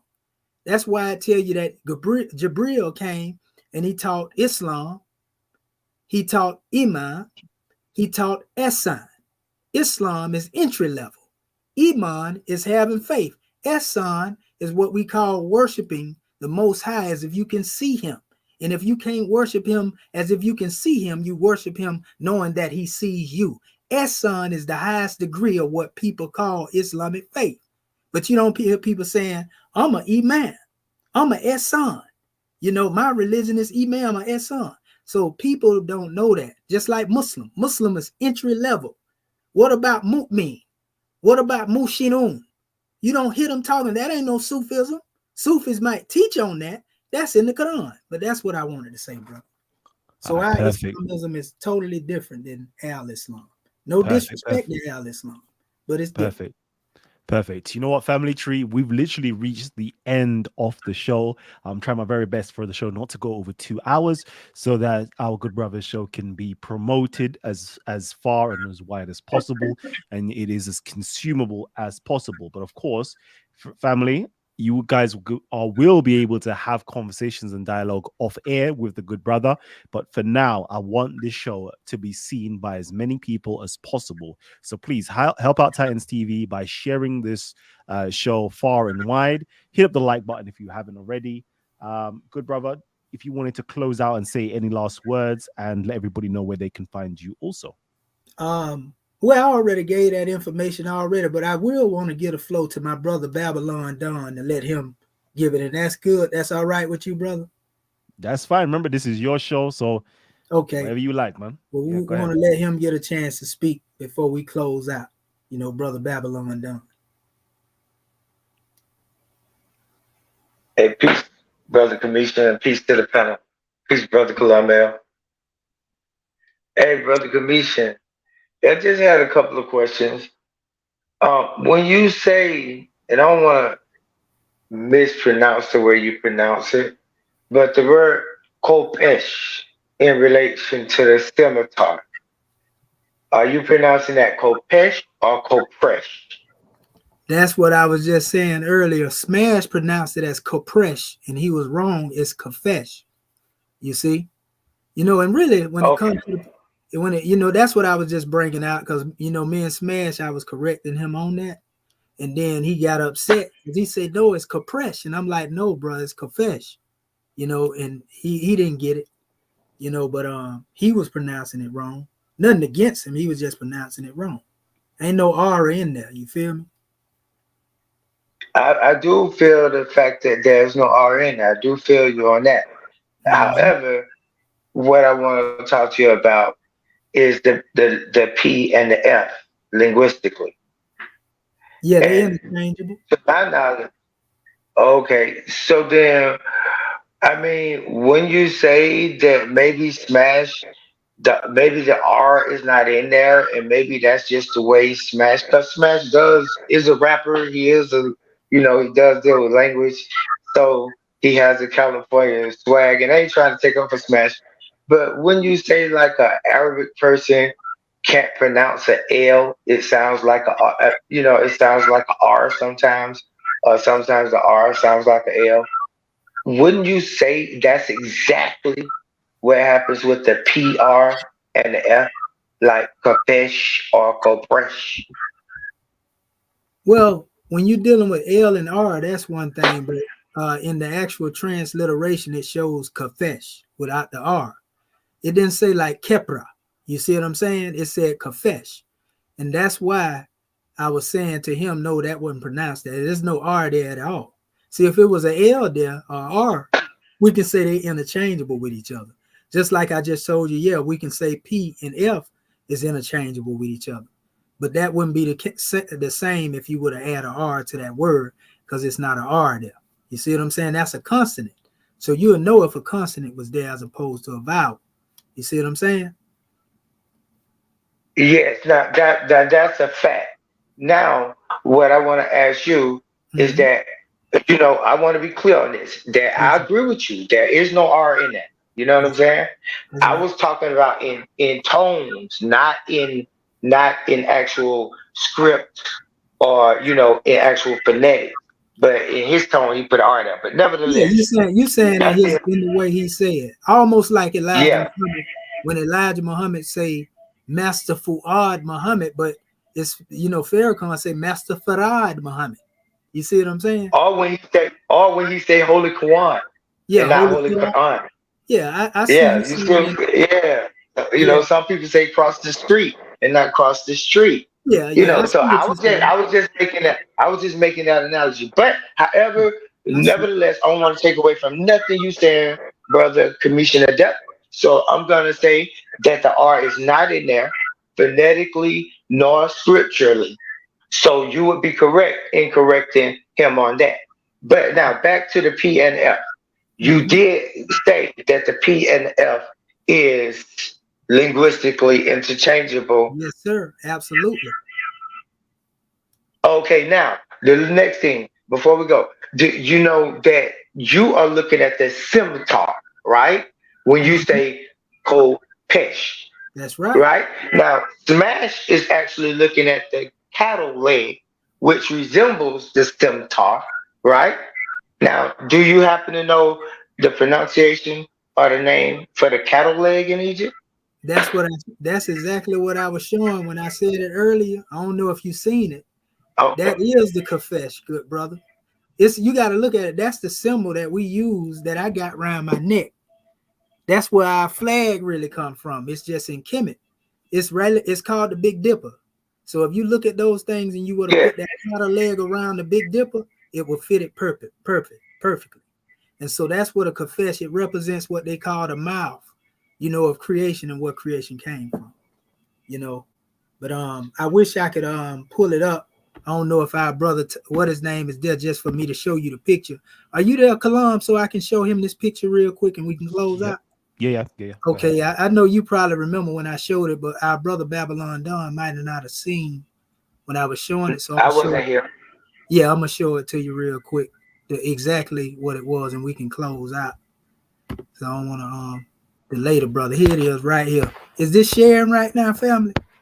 No, not Okay, yet. I got to hit it again. Okay, entire screen. That's what it was. Okay, there we go. So here it is, right here, good brother. You see this right here? Now let me blow this all the way. Yeah. There. You see that? So this is the ox leg, the leg of the bull. It's also called the constellation of the bull. See, kafesh, no R there, right? Then it says sword, constellation of the scimitar, any weapon, bear. You see, great bear, they also call it that. And this is where I blowed it all the way up without the vowels or anything in there. It's kafesh, no R is there, you see? And it's actually called the constellation of Meskheti, the great bull, as well. And that's it right there as well, what a goddess is. That's in the Amduat. You see? Yes, I'm totally familiar with that, and and I'm totally familiar with that. That's all Yes, I sir. say right Yes, sir. there. So we can end the show. So I don't carry on and keep going on. But Yes, sir. you'll be here after this link ends, so we could talk cordially and about a little bit more about this. Because I wanted to address one thing on the show, just for the people to hear. Maybe Kalamel may be interested in this argument as well. I heard you say that Islam means peace when you was explaining to Lord Abba. I'm sort of Am being rhetorical and asking a question at the same time to confirm that you did say that. you talking to me or Brother Kalon? No, you. I'm Okay. asking earlier No, in your presentation a few seconds ago, you yeah, I said wasn't, that Islam means yeah, peace. I wasn't responding to Lord Abba because Lord Abba didn't ask the question. It was the other brother H there I was responding to. Abba just Oh, gave his HK. definition according to his knowledge. So what I told him is that it means instead of just peace, to us, practicing peace, because that's what the normal definition they give. I said, according to us, we deal with actually living peace, being peaceful instead of practicing. Because you go to a football field, Brother Babylon Don, you practice for the game. But when you get in the game, you got to play, right? And so that's how we look at it. We look at it going beyond practicing to actually being peaceful. And that's what I was saying to the brother HJ. And All that's right, what family. go ahead, brother. Family tree, Okay. because So we have reached. Gotta shut Hold it on, down, hold on, brother. hold on, hold Gotta on, hold shut on, it brother. down. Yeah, we have to shut it down because obviously I want to make sure that this is seen far and wide. And I Yes, know sir. after a certain time, the views dip. Chase, hey man, like Terry Riggs up in the building. So family tree, yeah, I'm closing down the show, but I want to let you guys know, yeah, we're back at Speaker's Corner, and we've been doing some like really good work there, and I would love for you guys to come down and actually, converse with us. We're having our corner where we discuss Black related issues. I've got a show scheduled to go out tomorrow morning. I think I'm going to do it for like roughly around midday. Actually, I'm going to change it to midday. It's powerful. Let me see if you lot can hear us.